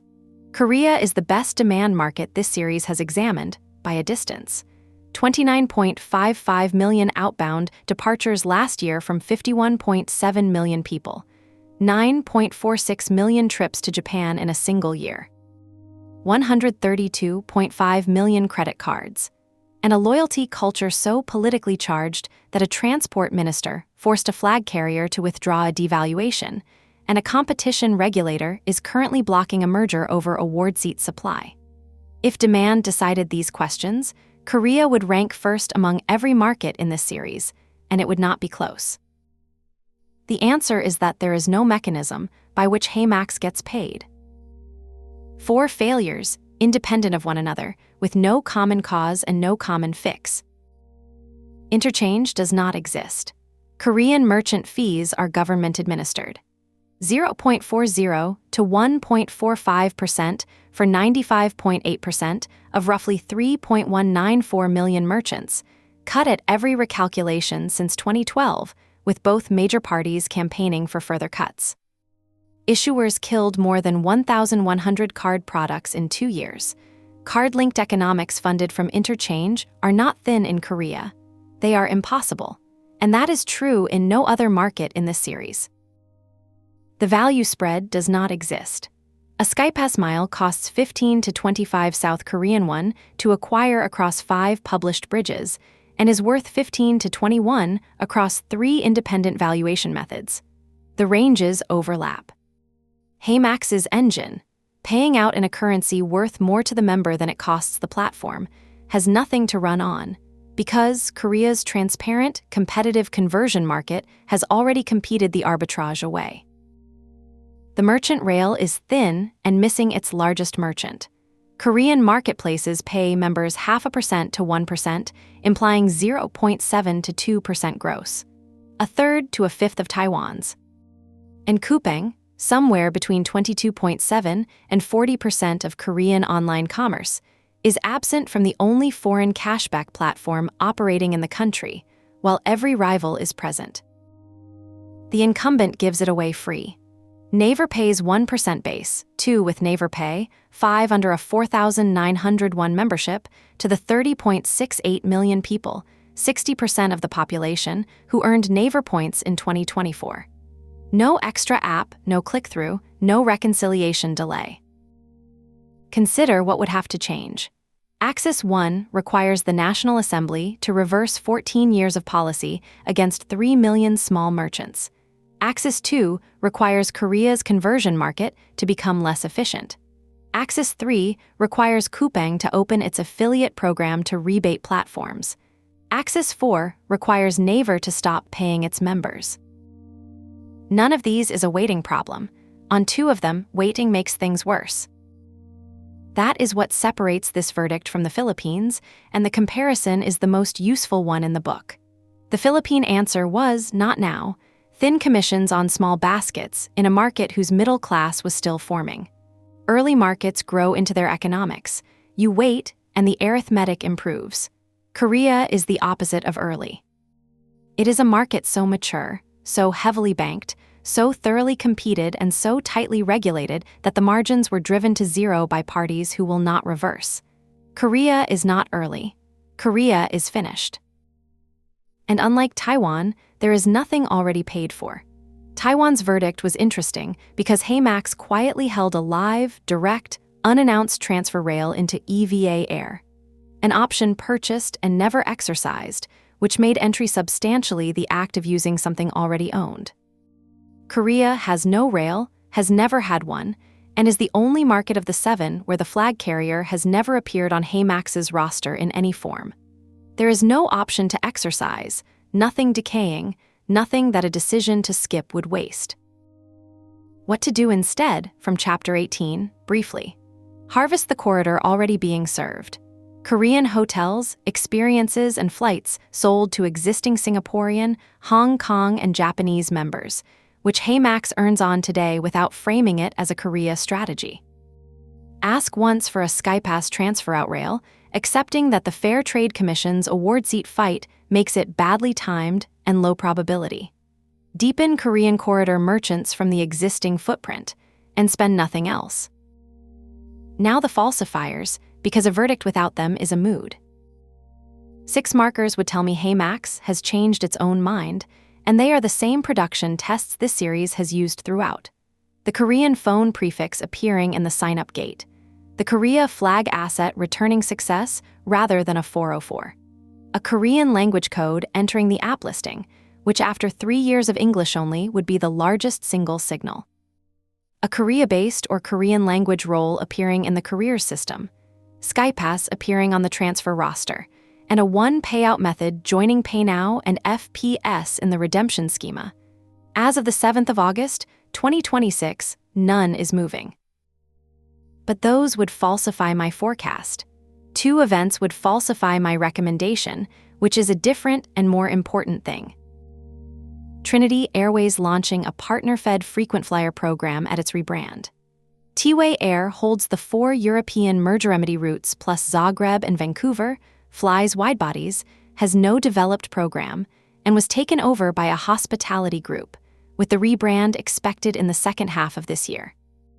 If that carrier launches a program built to accept external currency, Korea acquires for the first time the one thing this series has required of every market it endorsed: a hungry anchor.